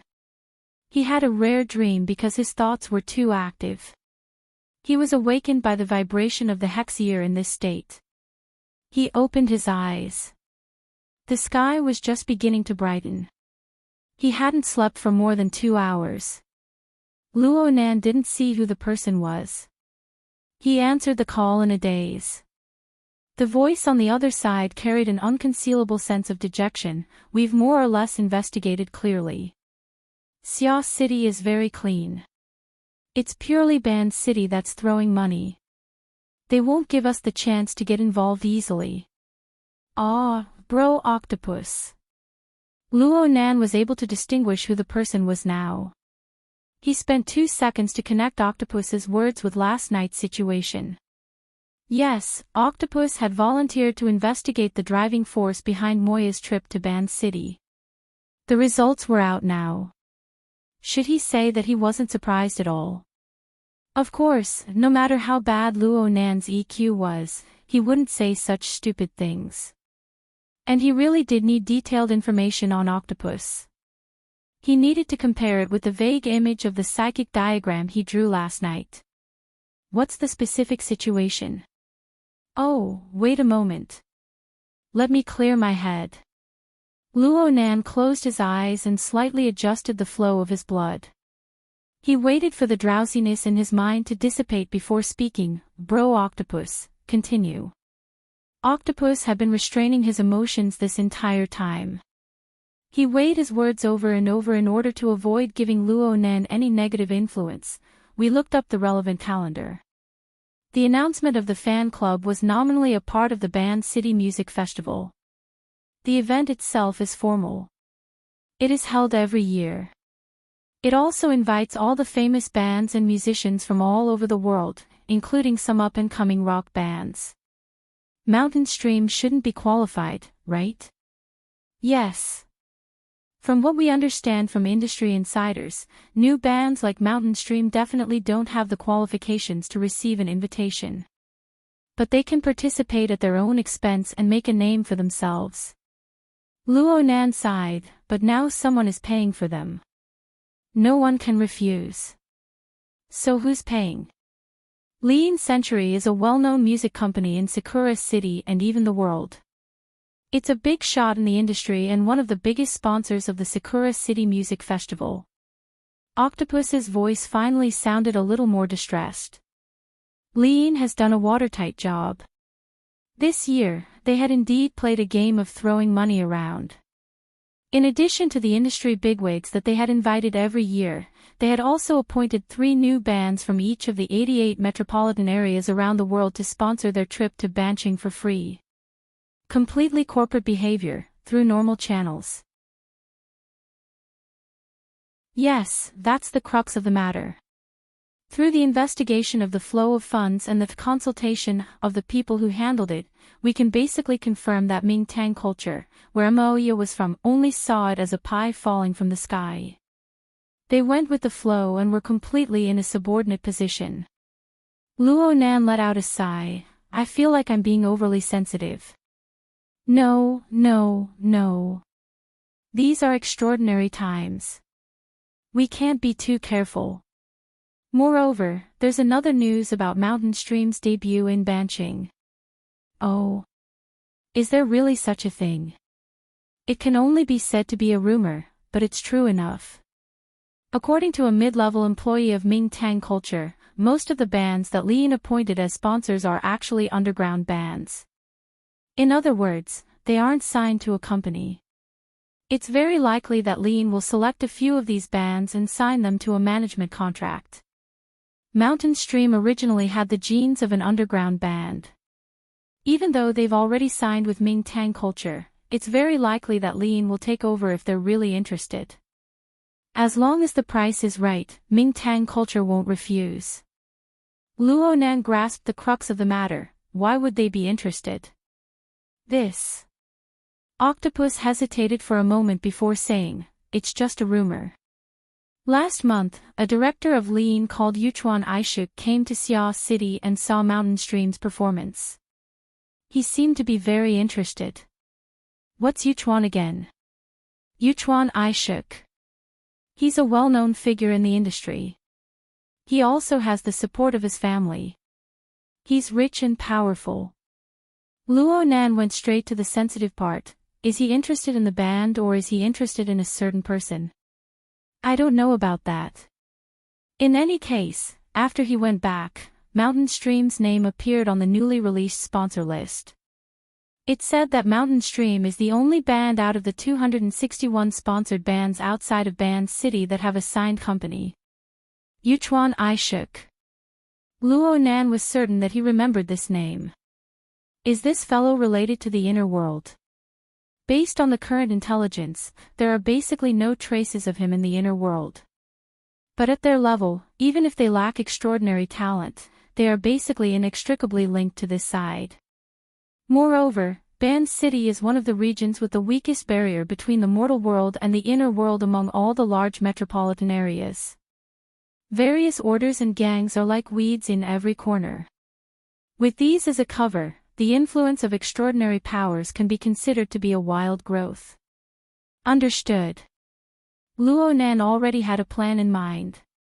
Octopus spoke again. I'm afraid there's nothing to investigate here in Xia City. It'll take a while for news from Band City to arrive. When is Moya leaving? She's leaving this afternoon at 2 o'clock. But her idea of traveling came too suddenly. There's still a bunch of paperwork to be done. She'll be going to the pier in the morning. Oh, has she arranged for bodyguards? Bodyguards. Luo Nan really hadn't considered this point. He was originally thinking that if Moya's trip was completed, he could rely on the entire world's mental sensor network to monitor the entire process. If something were to happen, he and Ruewen could join hands and fight against extraordinaries. Moreover, Moya was the only one allowed to go to Band City. Why couldn't he go? Octopus still stood on the traditional line of thinking. He strongly recommended that Luo Nan hire bodyguards. For the sake of safety, sending professionals to protect is a very normal matter. Right now, the situation is unclear. Naturally, everything needs to be planned out. Plus, this way, it'll be suitable to express our attitude. Oh, it's just like in ancient times. Yelling a few times when there's nothing to do. Octopus choked, that's right. Professionally speaking, it's best for bodyguards to be a dual configuration of the physical and mental side. This way, both the meat shield and radar are present. Secretary He, Mr. Giant Arm, and Mr. Zong Ji have plenty of candidates. If you feel that a male is inconvenient, there are also excellent female candidates. Cat eyes. Luo Nan blurted out. This time it was Octopus's turn to be stupefied. He didn't expect Luo Nan to pick people so quickly. But after some thought, he felt that it was extremely good, that's right. Cat eyes is one of the best radars. She's also an insider. She can be of help. In this case, finding a meat shield will be fine. Luo Nan grunted twice, but he was thinking that if Cat Eyes went to Ban City, there would be many places that could help him cover up. It would be much more convenient for him to act there. Unfortunately, he couldn't find a second person like this in Xia City. Well, he couldn't find a second person with a similar abnormal relationship. Cat Eyes is such a lazy fellow. You'll need to personally tell her about this. Octopus's voice was a bit erratic. Luo Nan responded logically, oh, that's natural. Then let's count Cat Eyes as one. I'll go contact Secretary He and the others. I'll compile a list of names for you to decide by noon. Oh right, 2 people is just a basic configuration. If you feel that it's not safe, then 3 to 5 people is normal. You don't need to worry about the expenses. We'll take care of everything. I'm hanging up now. Octopus was really full of energy. He went to do things in a hurry. Luo Nan sat on the edge of the bed and pondered a bit. He clearly organized the information he learned from Octopus. 10 seconds later, he let out a long breath. His mind relaxed, and the changes in the energies of all living beings within a 30-kilometer radius formed simple sketches. They appeared in his mind like an animation. His mind naturally focused on the family area. The sketches turned into clear and concrete images. He could see his uncle preparing breakfast in the kitchen. His aunt was in Moya's room, helping her pack her luggage while giving her orders. Moya was fed up from listening to them. She simply ran to the side to make a phone call. It was as if they were traveling companions. As for Mo Peng, he was awake, but he was curled up on his bed playing games. These scenes combined to form a familiar and tireless scene. Perhaps under his pen, in the unrestrained psychic map, this was nothing more than a simple silhouette symbol, but this symbol was engraved at the very core, intertwined with his life, and could not be separated. Naturally, he didn't allow any malicious intent to touch it. Luo Nan's gaze was deep and cold. He opened up the virtual work area and looked at the results of last night's labor. It was quite marvelous. He had clearly used Moya as a clue to trigger events, but Moya's shadow wasn't present in this picture. The elements that appeared included the silhouette of the city's steel jungle. There was also the shadow of a towering ancient tree. There was also a special silhouette that appeared twice, a luxurious cruise ship cruising on the ocean. All right, he could basically confirm it with this. The other side's treat plan was quite persistent. They wanted to get Luo Nan on board by every possible means. Speaking of which, this couldn't be considered a treat. Luo Nan was also picking at words last night, aside from drawing. He specifically went to look up the word guest. But the word that gave him the deepest impression wasn't the word guest itself. It was another word that had a similar meaning to this word, guest. Guest could be called together, but guest meant respect. Guest meant destination. The two were symmetrical. The guest was respected and the guest was humble. The guest was big and the guest was small. The one who formulated the treat plan certainly didn't treat Luo Nan as if VIP. Instead, he only treated Luo Nan as a forceful invitation to achieve a certain goal. In short, the other side lacked respect for Luo Nan. This didn't really matter, but if this disrespect was spread to Luo Nan's family and friends, then they could need as they pleased. Then it was no wonder that Luo Nan wanted to establish the proper respect. Luo Nan let out a long breath. He got up and got off the bed. He stood barefoot on the floor. His gaze passed through the window lattice and cast towards the bright eastern horizon. The mist that came from the ocean unfurled and changed under the illumination of the sun. It was suffused with multicolored light.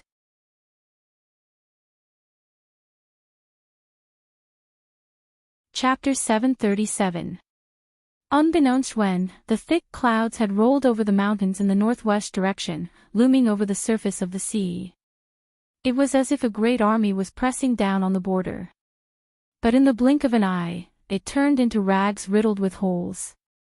It could not contain the abundant water vapor above the clouds, causing them to pour down in large amounts, forming an overwhelming downpour. It also enveloped the entire cruise terminal in a misty mist.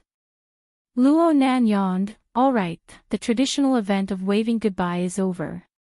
Moya glared at him. It's not the first voyage. Where did all this nonsense come from? Both of them were right. Even though there was an enclosed viewing platform at the pier, no one on the cruise ship would be in the mood to perform a sailing ceremony in the pouring rain. It was 12:15 in the afternoon, and Moya had spent a lot of time going through the formalities.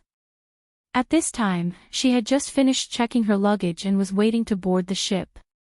Her pace suddenly slowed down. Since it was a working day, Luo Shuqing was the only one who came along, aside from Mrs. Luo Shuqing, who took a special leave of absence to accompany her. Furthermore, most of his attention was still focused on flipping through the bodyguard information uploaded by the Psychic Wave Network and making his final decision. Don't worry about the details. It doesn't make a difference whether it's 2 or 3. While Jujube was a female, so she could follow the boat here. Because God needed to equip himself to clear the level, he could fly directly to Ban City. Add in cat eyes, the radar meat shield, and the firepower support. It'll be perfect. We'll do as you say. That wild Jujube is already at the dock, right? Okay, I see her. Luo Nan gave a slight nod to the muscular and beautiful woman who had just gotten up from the waiting area 30 meters away. He recognized the deep and reserved aura on her body. It could be said that he was acquainted with her, and he established a communication link with her. While Jujube was indeed a professional. He was already in the zone, quietly approaching and entering his work position. Of course, he still had to inform Moya about this, but he could only do so after they arrived at Sakura City. Did you see someone familiar? Mrs. Luo Shuqing turned her head to talk to Luo Nan. She saw Luo Nan's gaze shift, so she asked in passing. Luo Nan was just about to deny it when a familiar silhouette really did appear in his field of vision. Moreover, the silhouette was walking straight in his direction, even raising his hand in greeting. Luo Nan subconsciously looked at the bodyguard's information. He scanned the entire list, but he was still stupefied. This person isn't here. Enchanting, Moya, the woman who came over, took the initiative to greet him. She was tall and wore a short shirt and trousers just like Moya. However, she wore a thick long-sleeved shirt inside and a wide-brimmed hat on her head. She looked like a veteran backpacker who could travel to the wilderness at any time. Before Luo Nan could respond, Luo Shuqing laughed to the side. Tang Yi, you haven't been home much these past few years. That's right, Aunt Qing. It's because I'm running around with my teacher. This time, you guys have to take care of each other. Don't worry, Aunt Ching. Luo Nan made a deep self-reflection as he looked at the three people chatting and laughing. Was I too much of a homebody these past few years? But right now, the more crucial question was, when did Tang Yi and Peony, his former mission partners, return from Spring City? Why did he suddenly appear at the pier of the cruise ship? Moreover, he seemed to be very familiar with Moya and Luo Shuqing. Let me go through the details. Luo Nan vaguely found a few verifiable clues from the disorderly events, but before he had time to organize them, the bodyguard Wild Jujube had already reported in a low voice, "Mr. Luo, this person is Miss Moya's roommate on the ship. He has already passed the risk assessment. Is there a problem?" There might not be a problem, but even the society had overlooked an insider under their noses. Her Majesty Empress was capable right-hand man really wasn't easy to deal with. It's nothing. He's an acquaintance. Luo Nan decided to go back and communicate with Her Majesty Empress Wu.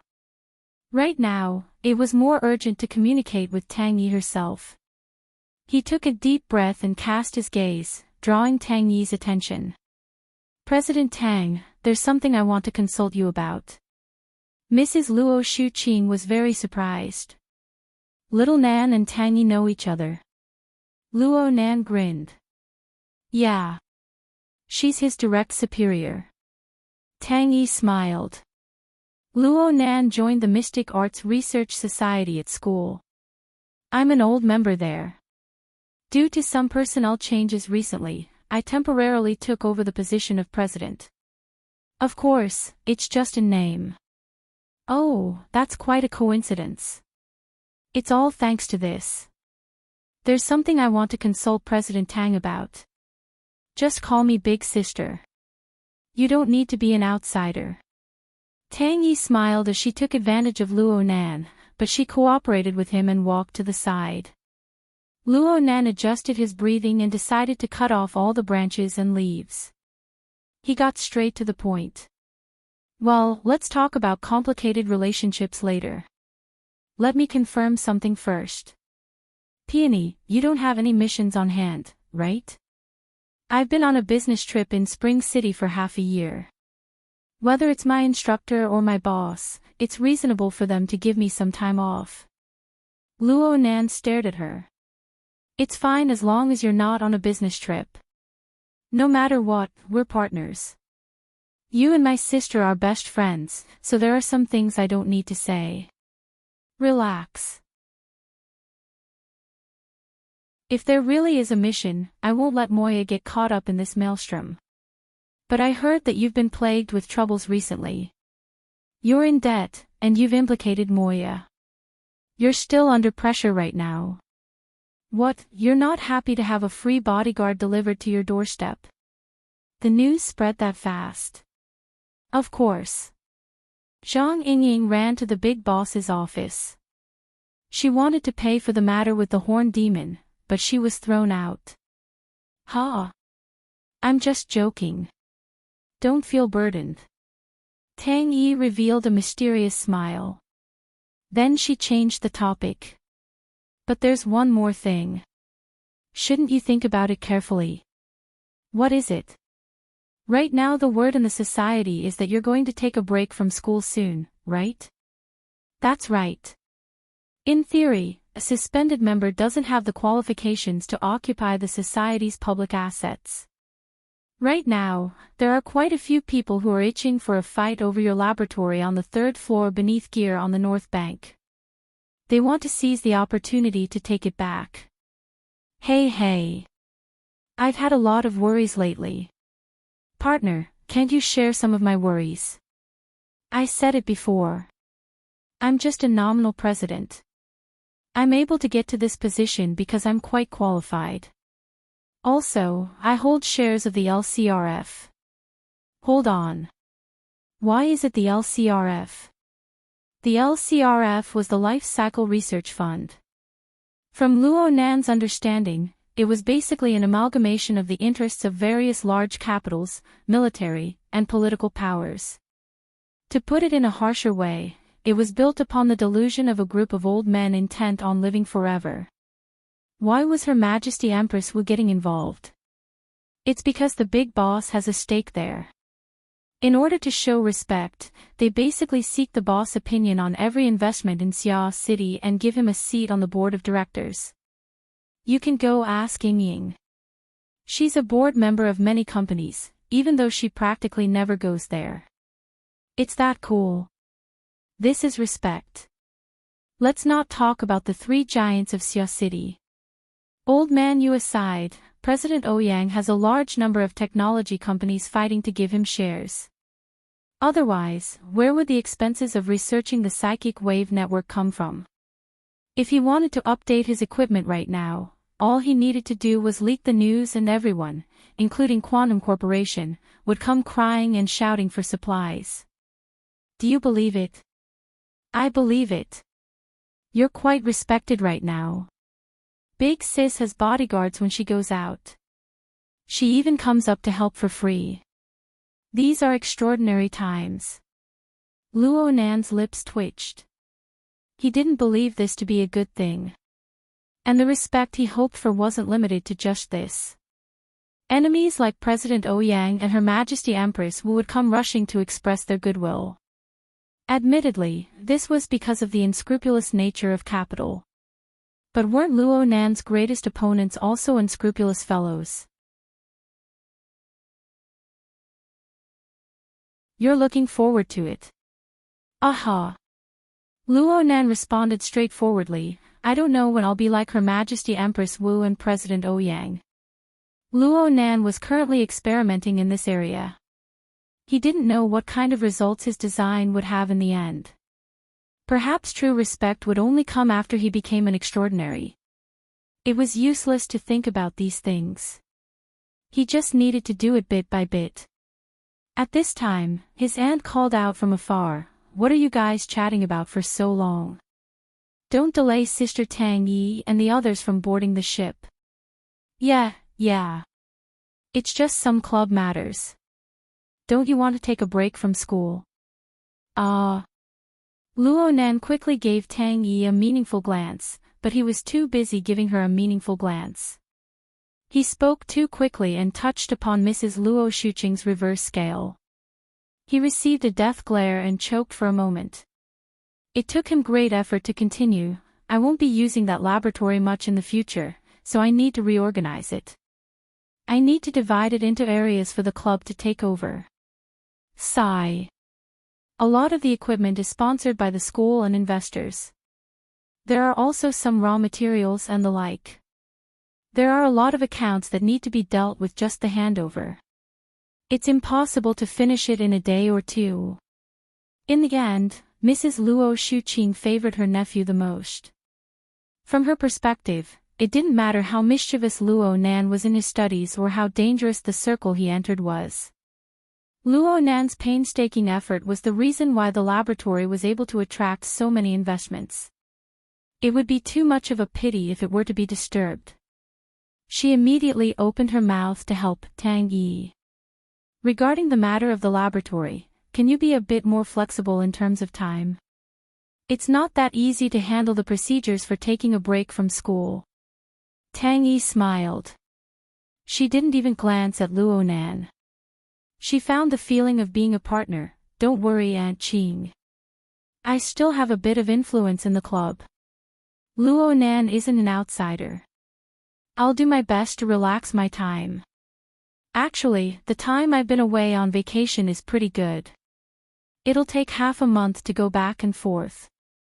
I'll mention it to the club right now.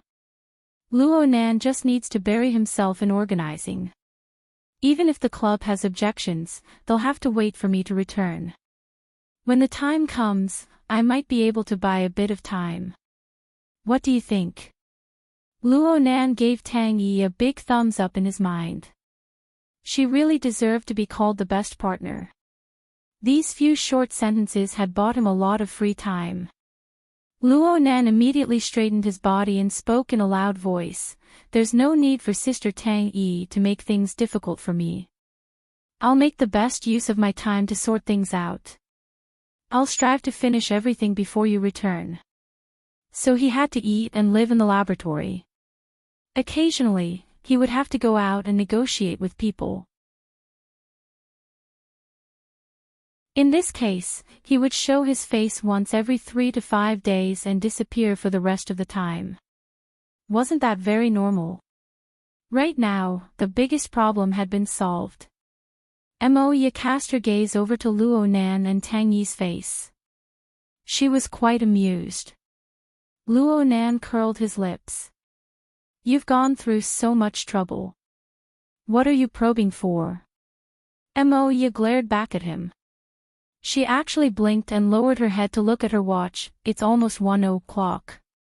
We've requested to board the ship an hour earlier. If you keep being long-winded, we'll probably have to jump onto the ship. Luo Shuqing glared back at her, but she turned to reveal a smile at Tang Yi. Luo Shuqing could see that her impression of Tang Yi was quite good. Of course, there was also the factor of Luo Nan. Tang Yi, since you're going to travel, you should properly relax. Take care of each other with Moya. When you come back, come to our house more often to play. Okay, Aunt Qing. I'll urge Moya to report that she's safe and sound every day. Tang Yi responded calmly. She nodded her head in farewell, then, Aunt Qing, Junior Luo, I'll see you later. The two great beauties, both over 180 centimeters in height, didn't say anything more.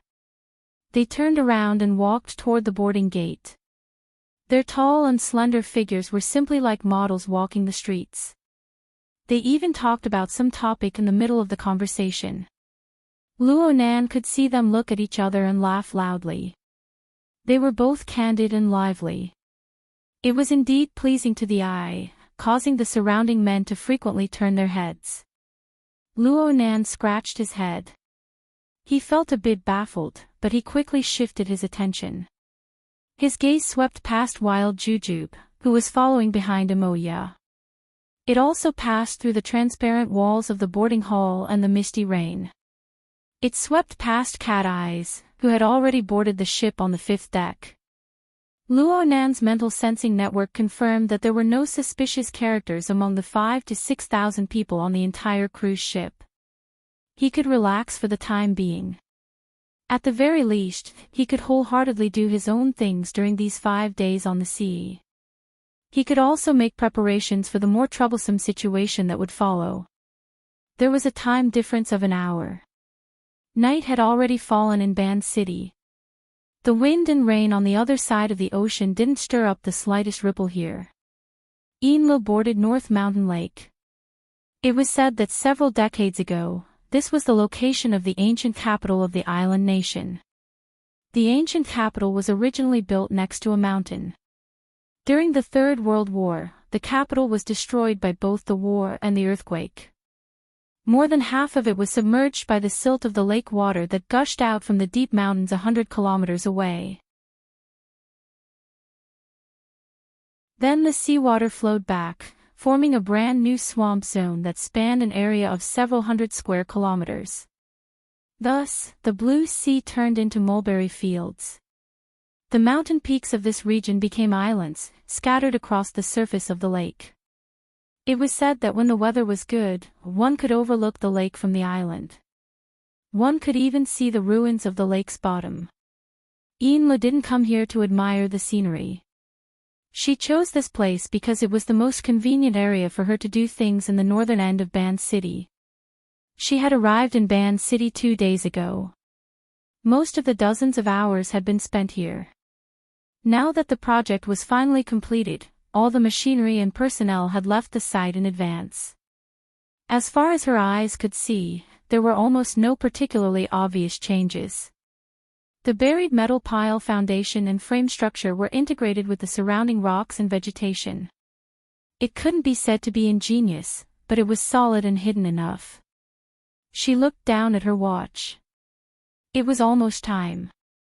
Everything had been done according to that gentleman's request. What would happen next? Before she could finish her thought, there was a buzzing sound in the void. The air trembled clearly, as if it was resonating with her body. A clear numbness was transmitted from her lips and cheeks to her internal organs. An invisible pressure pushed her back 2 steps. A whirlwind appeared on the flat ground in front of her. Dust and grass flew everywhere, obscuring her vision. She wanted to get closer to take a closer look, but the sudden appearance of lightning and fire formed a barrier, blocking her way. She was shocked. She instinctively stood up straight, looked down, and stood still. All the strange sounds and phenomena ended after 10 seconds. What replaced them was the clear sound of breathing. Enlo was stunned. She couldn't help but look up. She saw a 16 or 17-year-old youth dressed in casual clothes. He looked like a tourist who had come to play. He looked all around, curiously sizing up the rippling surface of the water. So this is Band City. Enlo recognized this person. He looked almost the same as when they first met half a year ago. However, Enlo had long since lost the mentality she had at Frost River Reality. She only bowed deeply to the youth in front of her.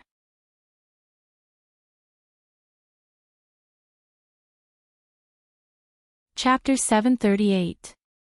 Luonan didn't speak. Enlo bowed and didn't get up, just like a statue. She really needed some buffer time.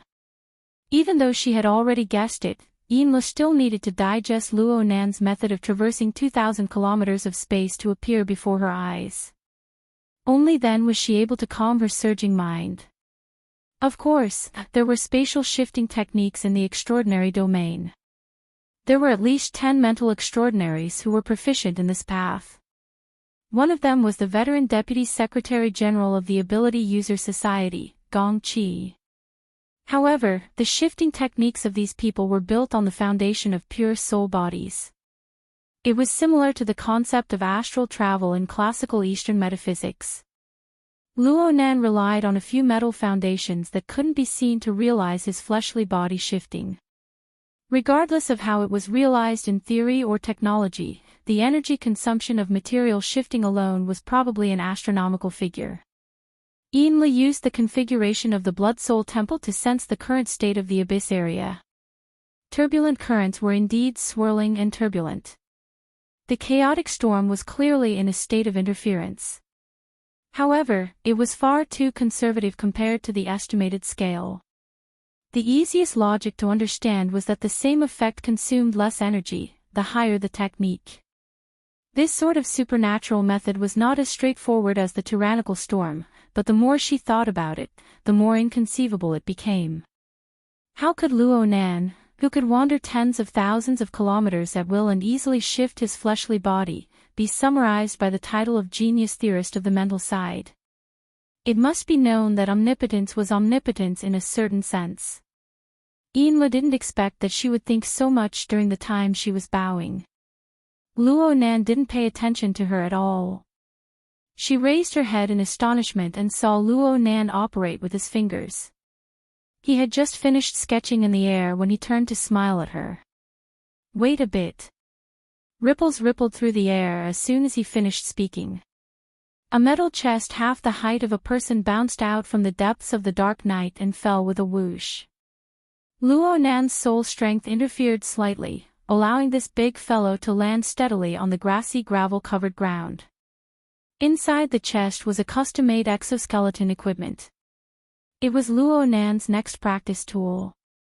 Exoskeleton equipment was expensive, and Luonan was currently deep in debt. He had to be careful no matter what. Enlo was already numb to Luonan's endless methods.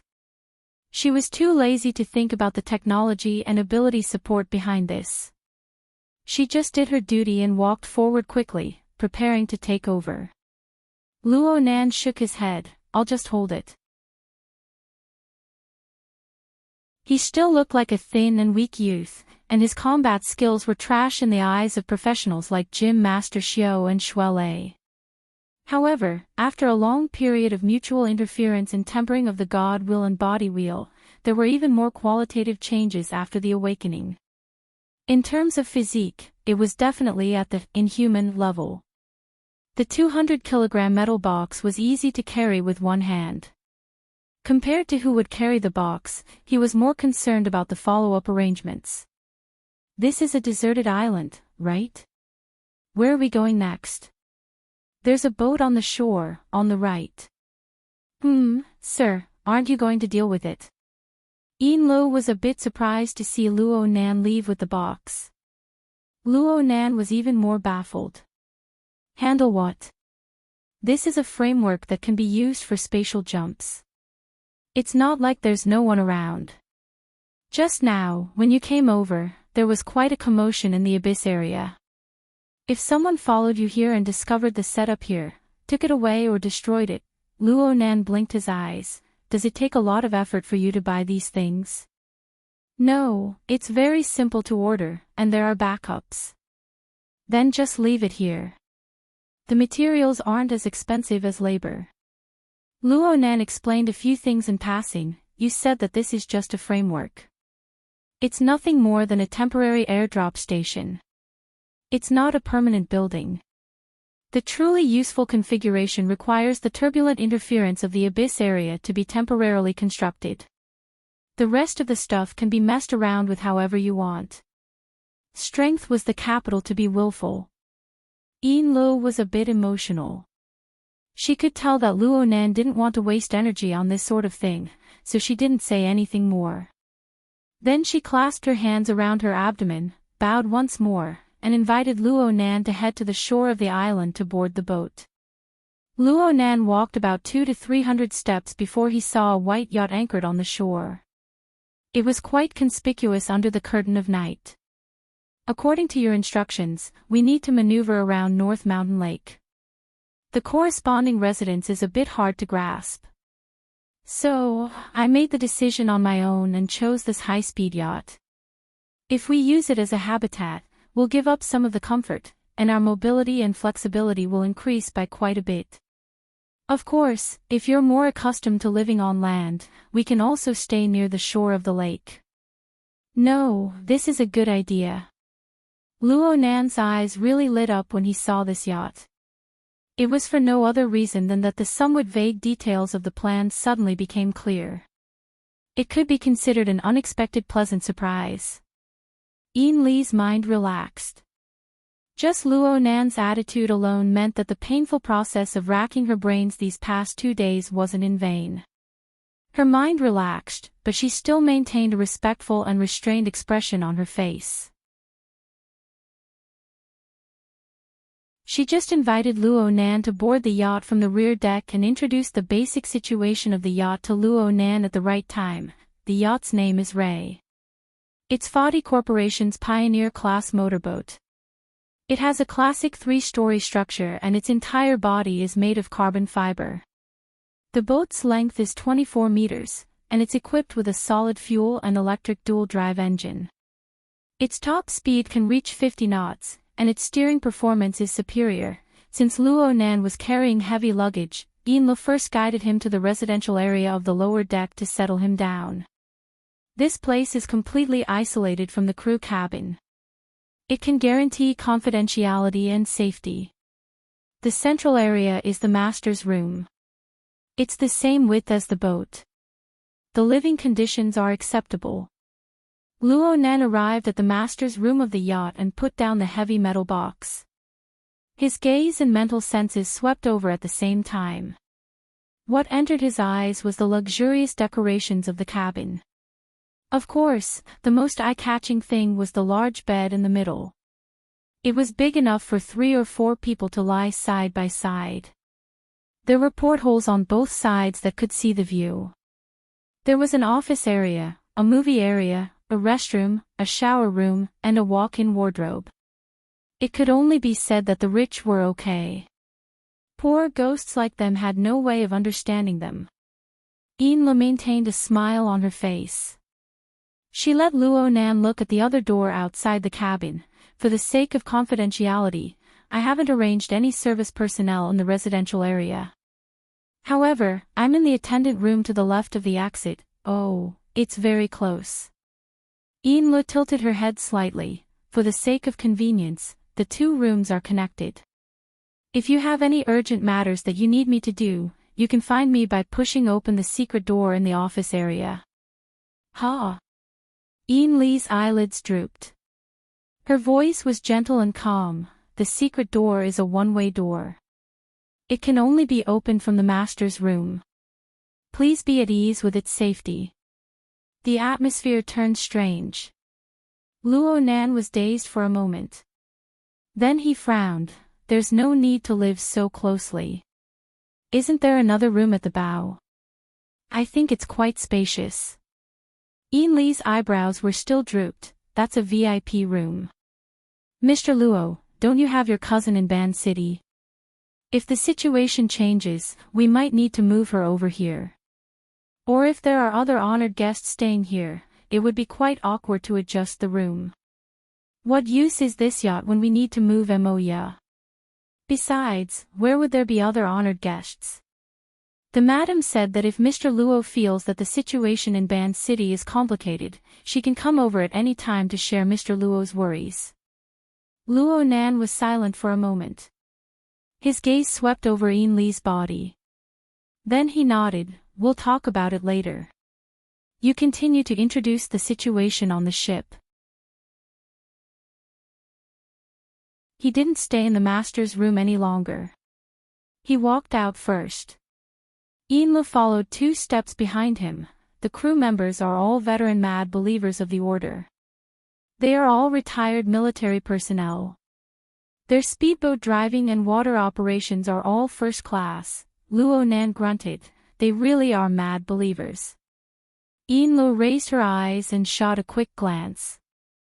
Then she immediately lowered her head. She was unable to verify Luo Nan's firm judgment. Or perhaps it was better to say that she didn't dare to verify Luo Nan's judgment. In any case, they could be considered to have settled down now. The living area of the lower deck, excluding the crew's cabins, actually had 3 cabins here. The master's room, the VIP guest room, and the attendant room. A small living room was arranged between these 3 cabins. There was a set of sofas here, and there was a small and exquisite bar counter on the opposite side. The wine rack behind it was filled with all sorts of alcohol. Luo Nan didn't recognize the brand, but he thought that the value of the alcohol placed here must be considerable. Indeed, if there was a professional service staff here, the quality of life on the yacht would soar beyond his imagination. Of course, the reality wasn't bad either. Luo Nan let out a breath and sat on the sofa. He leaned his upper body back, feeling the sofa's soft touch. He felt the northern mountain lake area, Xia City, and even the surrounding areas that were completely different. His attention soon returned to a more meaningful level of information that involved the extraordinary plane. The surrounding aura is very exuberant. Luo Nan chose a more appropriate word. Within his sensing network, the surface of the water, the underwater, the island, and even the sky were all exuberant with life. Or perhaps it could be said that it was exuberant a bit too much. Northern Mountain Lake was once the most active area for mutants in the surrounding areas of Ban City. It was also one of the areas with the most abundant populations. Even though the military conducts a large-scale sweep every year, they can only suppress the intensity of the mutants here. Ban City is already the only place in the surrounding seas that is suitable for a large metropolitan area. Building a city here is just a choice made after having no other choice. Ian Lee stood ramrod straight at the bottom of the stairs leading from the master's room to the small living room. She introduced softly. Sit down and talk. Luo Nan just wanted Ian Lee's help. He didn't want her to be a slave, so he indicated for her to sit down. Ian Lee bowed in thanks, but she first dimmed the lights in the small living room. She opened up the virtual work area and projected the relevant information. Only then did she lightly lift the hem of her windbreaker and sit on the edge of the sofa. Luo Nan's gaze followed Ian Lee's movements by some strange coincidence. He watched as her stocking-wrapped long legs neatly drew together and then slanted outwards. They contrasted with the ankle-high heels of her ankle boots, revealing a particularly slender and perfectly round line. They emitted a faint blue light under the illumination of the luster. So it was blue. Luo Nan's mind leaped with thoughts that had nothing to do with the established goal. His eyelids also jumped. It was as if Yinluo was completely unaware of it.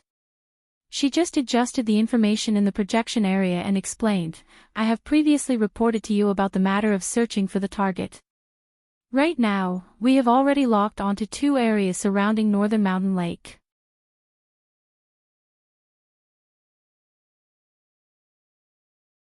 Chapter 739. It was his first time on a luxurious yacht like the Ray. It would be too pretentious of him not to go to the top deck to enjoy the breeze and experience the feeling of steering the boat, riding the wind and breaking the waves. Luo Nan wasn't a pretentious person, so he agreed to Ian Lee's casual suggestion after locking on to their next destination. Thus, the two of them were now on the top deck. The constant temperature system in the room was replaced by the cool and refreshing night wind. Between the spacious water and sky, one's mood would always be a bit different than in a secret room. There was still a certain distance between them and their designated destination. Even though this distance was meaningless to Luo Nan had to consider the detailed requirements of observing and doing things. So Luo Nan let it go for now. He temporarily transformed into a tourist who had just arrived at this place. Under Ian Lee's guidance, he opened up the pilot's seat on the top deck. He didn't pay attention to small details like driving without a license. Instead, he began a continuous Z-shaped taxiing journey that shocked the ordinary crew members. Luckily, Luo Nan still had some self-awareness. He could sense the chaotic emotions of the crew members, so he just experienced a bit more before withdrawing. He returned to the sunlit area behind the pilot's seat and tasted the low-alcohol beverage Yinlu had concocted. The refreshing taste of the beverage and the refreshing feeling of the night wind interweaved together. It was indeed very enjoyable. On the relatively spacious top deck, Yinlu still followed her habit of sitting in the living area's small living room. She sat right next to Luo Nan. The night wind blew her beautiful hair, and strands of her hair would occasionally touch Luo Nan's cheek. It was so itchy that he wanted to scratch it with his hand. Yinlu noticed this detail and said, "Sorry." She gathered her hair a bit and adjusted her position, sitting a bit further away. Although it was said to be far away, it was actually limited.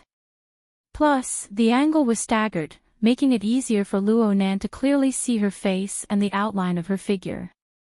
Luo Nan's gaze naturally swept over. Speaking of which, this was the first time he seriously sized up Yinlu today.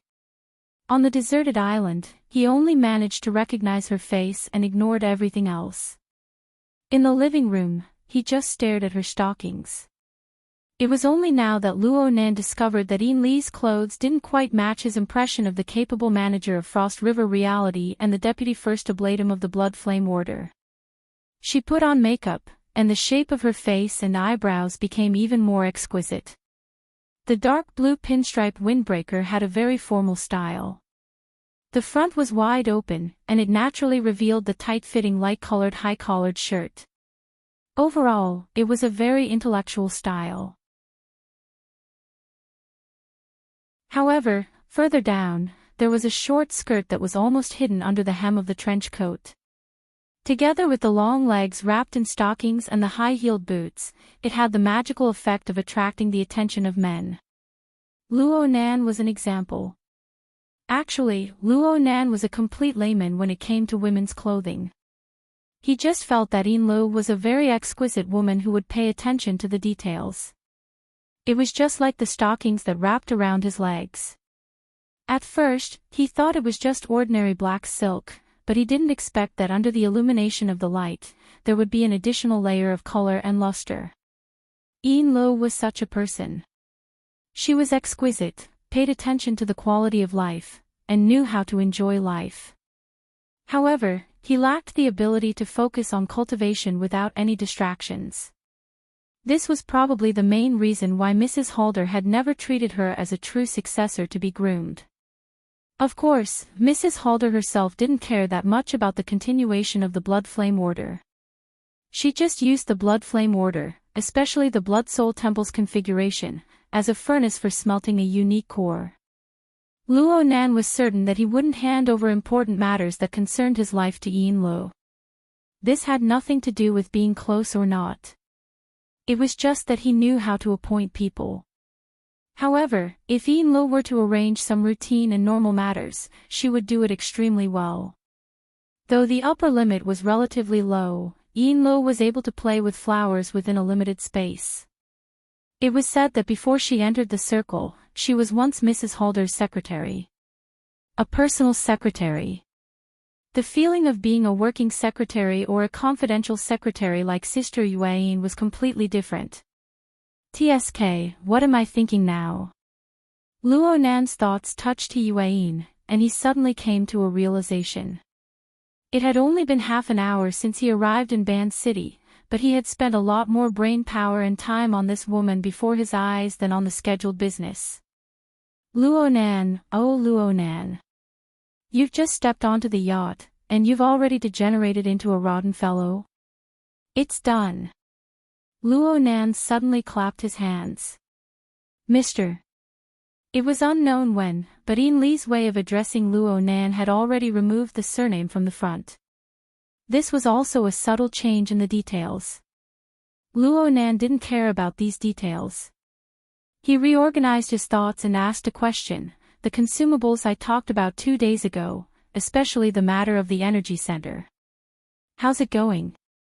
Was this a switch in the mask? Yin Li still wasn't quite used to Luo Nan's jumpy emotions and thoughts, but she still displayed extremely high accomplishments in her field of expertise. She took a light breath and immediately opened up the virtual work area. She projected the corresponding information over. According to your request, Mr., a total of 12 tons of consumables have been purchased. This is the list. As for the energy center, we have prepared 2 alternative locations. They are both in the vicinity of North Mountain Lake. The projection area first displayed a satellite map of the Ban City area, as well as the important markings on it. Then, it displayed the information images of the 2 alternative locations. Point A, which is also the North Mountain Water Generating Station, is 300 kilometers away from the center of Ban City. It is approximately 70 kilometers northwest of your position when you arrived. It is the first batch of emergency infrastructure facilities after the war. It originally had a total installed capacity of 1.2 million kilowatts. It has a total of 4 units, large and small. However, it has basically been discontinued. Only a single 50,000 kilowatts unit is still in operation. It exists as a backup power station for the old power grid. There are still people here. There are no residential areas in the surroundings. The hydroelectric power station operates in an unmanned mode. There will be people coming over to maintain it every month, but it's just a routine matter.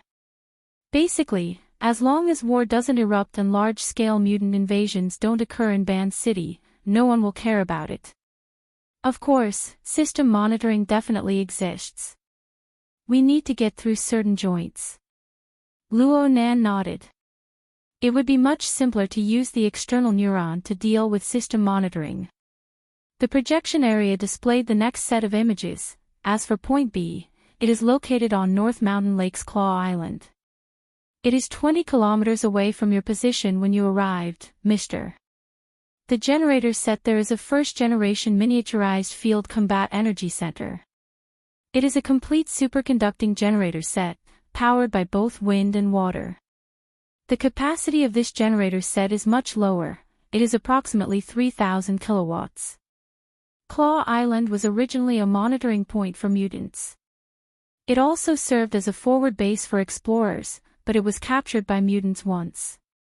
The casualties were disastrous.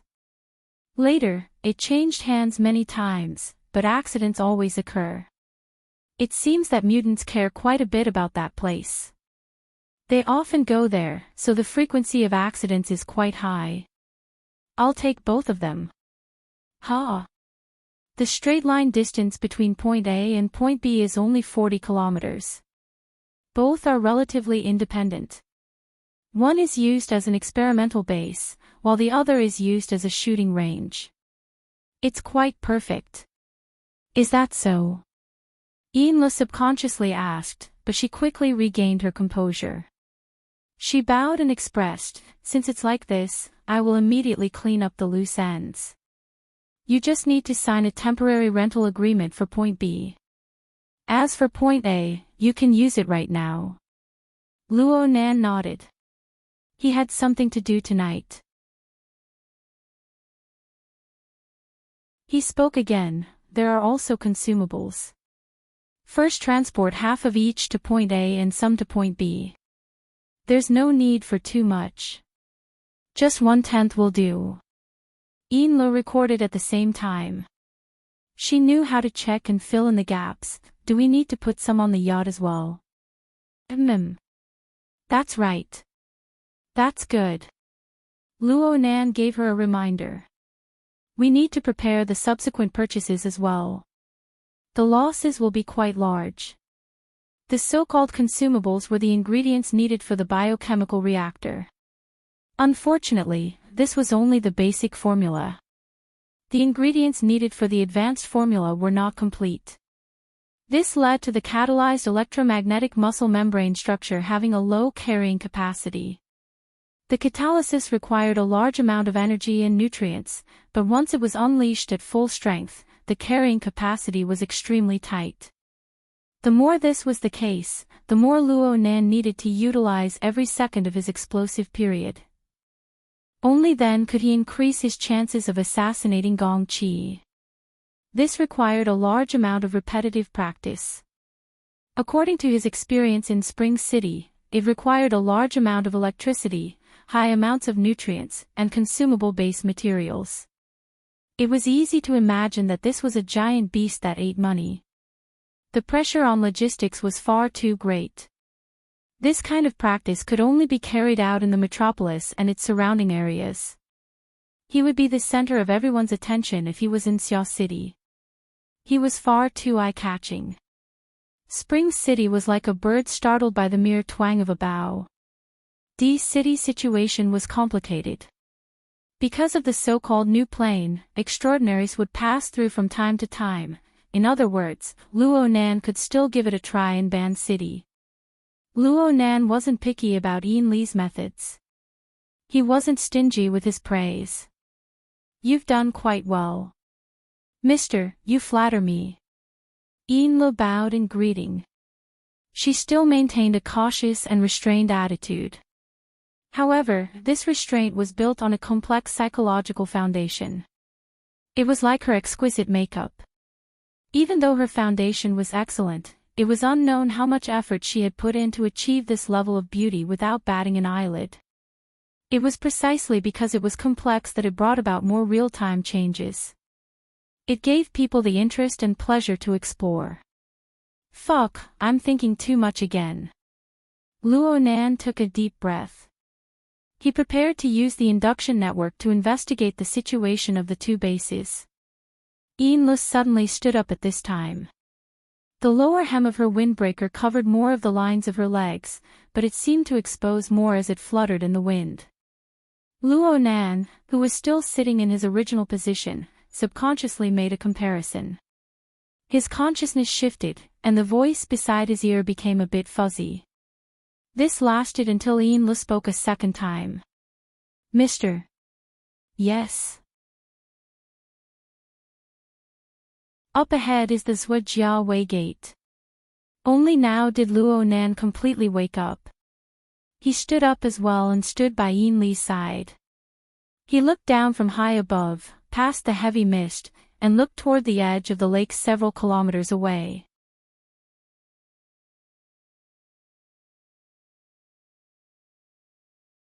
Chapter 740. The reason why the camphor tree had its back to Luo Nan was because this camphor tree possessed an extremely human-like appearance. Its crown and branches were naturally shaped as it grew. Looking from afar, one didn't need too much imagination to be able to see an awe-inspiring appearance similar to that of an arhat or a heavenly king in a temple. Many years of growth had caused the main trunk of the camphor tree to diverge. It was like two thick legs standing upright on the ground. It also had an enormous, clearly defined head. That was the crown of its trunk. In addition, there was a cluster of well-developed side branches that extended over a dozen meters. It was like a thick arm that was stretched out horizontally. This arm was placed horizontally above the seemingly tranquil ripples of Beishan Lake. The lake water rippled slightly. It vibrated back and forth with the granite patterns of the breakwater that resembled a city wall. There were slight twists and turns, but it didn't cross over this horizontal extension of the thick arm. This is the Zujiawei Gate. Yes. During the Third World War, the earthquake caused the topography of the mountain to change.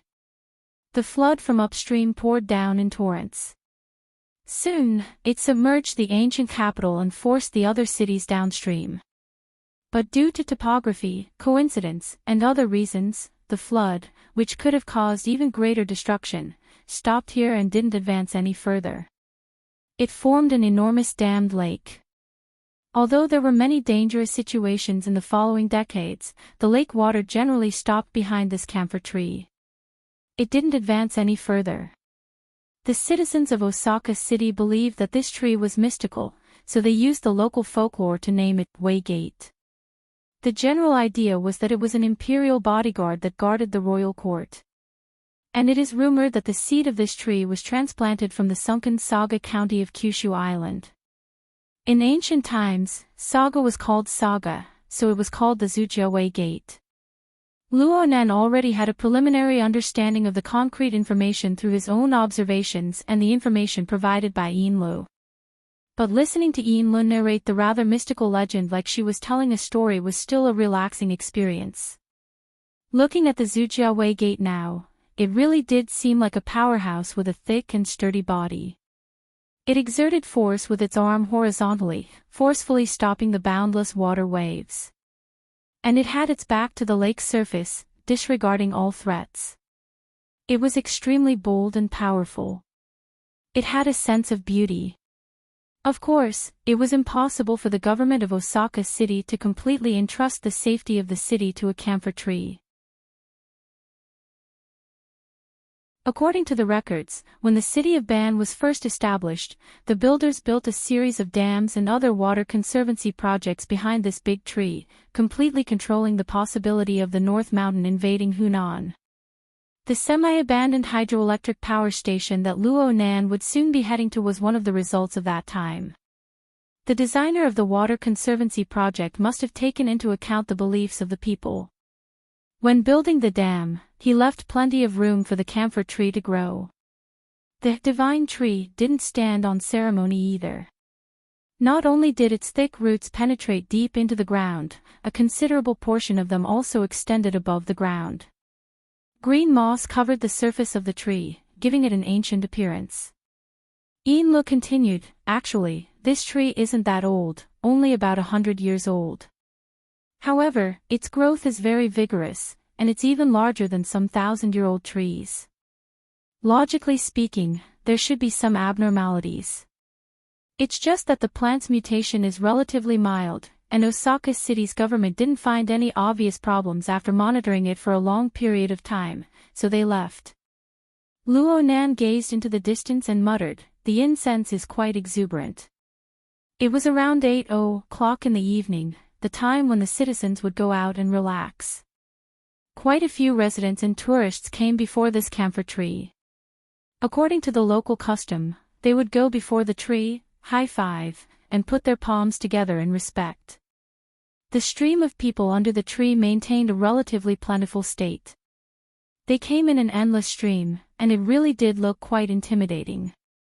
Yinlu flipped through the information and applied what she had learned. The locals usually worshipped the gods in the morning, but according to legend, when the flood arrived behind the Zujia Gate, night had fallen. Therefore, the people believe that the power of the Zujia Gate is more abundant at night, and the worship is done after the sun has set. If it was daytime, there wouldn't be so many people. Luo Nan nodded slightly. He couldn't blame the citizens of Osaka City for offering large amounts of incense in faith. This camphor tree really did have a bit of spirituality. Its vitality was exuberant to the point that it was shocking. It was able to absorb large amounts of nutrients from the surrounding earth, the air, the water behind it, and even more distant regions. It was able to effectively distribute these nutrients to its roots and branches. At the same time, it was able to restrain itself, forming a healthy symbiotic relationship with its surroundings. This was already a realm that ordinary plants couldn't achieve. It was basically the truth to say that it was a plant-class mutant. In addition, there were even more special places. Right now, the yacht was very close to the dam. It couldn't go any closer, so it temporarily dropped the anchor and stayed on the water's surface. Luo Nan used his sight and mental senses to observe from this position. He was silent for a long time. Yin-Lu cooperatively stayed silent for a period of time. But a few minutes later, she saw that Luo Nan continued like this. She couldn't help but ask softly, "Mister, is there a direct relationship between this camphor tree and that person's tracks?" The so-called person was none other than Snake Tongue. Yin Li's initial goal in coming to Osaka City was to help Luo Nan search for traces of Snake Tongue's body. Snake Tongue was a famous curse master of the inner world. Last year, she went to Xia City in an out-of-body state to cooperate with headquarters in an operation to try and harm Luo Nan. Later, the operation failed, and many people saw Luo Nan use a secret technique to capture her. But no one knew whether she was imprisoned or killed. Therefore, Yin-Lu and Mrs. Halder weren't the least bit surprised that Luo Nan wanted to search for Snake Tongue's body. As for what Luo Nan was going to do with Snake Tongue's body, whether it was whipping corpses to vent his anger, threatening and torturing them, or using them as medicine, it was none of their business. Being able to consolidate and deepen their relationship with Luo Nan through these matters was the most important thing. Yin-Lu didn't just want to give Luo Nan a good impression through doing things. Before coming here, she and Mrs. Halder had devised quite a few plans on how to improve their relationship with Luo Nan. Over the next few days in Osaka City, she would verify each plan one by one to see which would produce better results. Judging from the situation just now, Luo Nan wasn't completely indifferent to some of her methods. He wasn't angry either. This was a good start, but what to do next to be just right was still a difficult problem that she had no confidence in. She had no choice but to try. Yin-Lu cast her gaze toward Luo Nan once more. Luo Nan was still looking at the camphor tree in the distance, as well as the figures moving under the camphor tree. He was extremely focused. Yin-Lu couldn't guess what sort of scene would appear in his eyes and mental senses, but it made her even more curious. Luo Nan was undoubtedly a mysterious and powerful person. But the deeper she understood, the more she understood that in a certain sense, this person was just a simple and even pure youth. Powerful strength, malicious intent surrounding him, endlessly pushing him through dangerous trials, special experiences during his childhood, good family education. All sorts of complex and contradictory conditions were mixed together to form Luo Nan's special personality that was close to having a split personality. To develop a relationship with such a person. Furthermore, she was in a lower position, so it wasn't easy for her to fawn over him. What's more, she could face a backlash at any time. Luo Nan's chaotic and ever-changing personality was like a set of rapidly rotating fan blades. They appeared to be one entity under the high-speed state, but they were lethal weapons capable of twisting off fingers in a direct confrontation. In fact, it was very likely that it would be her neck that was snapped. Just thinking about it, Yin Li's heartbeat sped up. But thinking about how she had to control a powerful spiritual expert beside her, it was tough for her. Luo Nan's murmur entered his ears while he was doing his best to harmonize his breathing. What a beauty. Are you talking about me? Yin Li's heart skipped a beat, but she soon realized that she had expressed the wrong feelings. This was because Luo Nan had been looking at the shore from beginning to end. His gaze pierced nearly a kilometer of the boundless curtain of night, locking onto a particular point amidst the stream of people coming and going under the camphor tree. Though Yin Lo was also an ability user and a spiritual expert, whether it was her gaze or the distance of her mental senses, they weren't enough to allow her to see the details of the lake shore.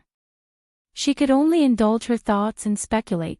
The youth before her really seemed to have reached the age where he was interested in the opposite sex. Luo Nan spoke again, this time to Yin Lo. "Can the boat dock?" Yin Lo quickly came back to her senses and responded, "There are no docks nearby, but the boat is equipped with fishing boats. We can bypass the breakwater in front and disembark from the eastern region." "Really? That's great. Our luck isn't bad." Luo Nan no longer lingered on the scene on the shore after he finished speaking. He turned his head and headed to the lower deck. Yin Lu hurriedly followed behind him. She connected Luo Nan's words together and sorted out his logic once more. She suddenly discovered a difficult problem. If he goes ashore for the sake of looking at a beautiful woman up close, or even going a step further, should I help him? Or should I give him advice? Or should I directly help him? The current Luo Nan was quite different from the image of an obedient child in Xia City. With Yin Li's intelligence channels, she obviously wouldn't take the paternity test incident from a few days ago seriously. But the more she did this, the greater the contrast became. Logically speaking, it's more likely that I'm wrong. But if what the madam said is true, then the current Luo Nan is a depressed child who has just awakened his adult consciousness. He has suppressed his instincts because he hasn't been enlightened yet. After arriving in a foreign region like Ban City, he'll lose his usual restraints. It's not impossible for him to suddenly awaken and erupt. While Yin Li's imagination was running wild, she and Luo Nan boarded the fishing boat that was equipped with the yacht. They took a detour to disembark and spent a bit of time walking from the breakwater to Mr. Zhujiu Weimen. The camphor tree appeared even larger and more majestic up close than it did from afar. Yin Lo was already able to faintly feel the exuberant life force circulating in the surrounding air at this time. She could also feel the chaotic and disorderly power of faith coming from the worshippers around her. The accumulation of a few decades has actually reached this scale. If it's a small religious sect, they can basically use this point to awaken a few ability users who have affinity with this domain. Oh, there are many religious sects in Ban City. Even if most of them don't have a high upper limit, they are still insiders. They shouldn't be blind to this extent. Then, Yin Li's heart was stirred and she looked all around. She had a rather clear standard of search. Soon, she found a monk meditating with his eyes closed in the shadow of an outstretched arm on the west side of the camphor tree. He was called a monk because this person wore a loose robe similar to a kasaya. His hair was kept extremely short. He looked more like a cultivator who wasn't part of the 5 elements. The surrounding citizens who came to pay their respects didn't find this person's existence strange at all. He's an ability user, but he shouldn't be a Buddhist. Compared to the secret orders that supported half the sky of the inner world, the existence of traditional religions was extremely weak in the context of the new era. At the very least, it was completely disproportionate when compared to the scale that practically monopolized the domain of faith before the war. However, once an ability user was born among them, they would often have a more distinct characteristic of a religious sect. Yin Lo, who was rich in experience, could recognize it with a single glance. The monk before her clearly didn't possess that characteristic. However, the aura around his body was quite harmonious with that of the Jordan Gate. He was also tainted with the light of faith. He possessed a special quality that was completely different from that of a secular person. He was an awakened, and his strength wasn't ordinary. He even had a bonus in the vicinity of the Jordan Gate. Yin Lu furrowed her brows. She felt that she had overlooked too many things in her intelligence-gathering work in Ban City. She immediately made up for it and used special channels to conduct an in-depth understanding. She spent 2 minutes combing through the information. Right when she was about to report it to Luo Nan, the figure of the youth beside her moved slightly. He stepped into the stream of people who were leaving in front of her and went straight back the way he came. "Mr. Enla," subconsciously cried out, but she soon came to her senses. She pursed her lips and didn't say anything. She just followed closely behind. She thought of what Luo Nan said before and raised her eyes to look forward. Sure enough, there was a woman with a beautiful figure about 7 or 8 people away. She wore a traditional local kimono. Her head was slightly lowered as she slowly walked forward with the stream of people. Enla couldn't see the woman's face, but she could see the skin on the back of the woman's neck that was slightly exposed. The woman's gait was as white as jade, and the woman's gait was extremely graceful. The surrounding men and women unconsciously turned their gazes to size her up. She could basically confirm that the woman was a beauty above average. Of course, Enla wasn't inferior in the slightest when it came to contorting gazes. This made Luo Nan a bit dissatisfied with her. Keep a low profile. Don't attract attention. Enla felt quite wronged at this moment. She was stunned for a moment before responding. "Then I'll go gather some intelligence on that person first." Luo Nan still stared at the woman without letting go. He just nodded in approval. Enla let out a breath of relief. At the same time, she vowed to herself that no matter where she went, she would prepare a flying car or some sort of enclosed vehicle. At the very least, she would attract Luo Nan's attention and wouldn't cause him any trouble. You're tuning into the LoveLore Library YouTube channel. We're so grateful for your support, and don't forget to subscribe to join us on this incredible journey through captivating stories. Your generosity through donations truly makes a world of difference, as it's the primary source of revenue that allows me to expand and enhance this channel for you. Thank you from the bottom of my heart for being a part of this adventure.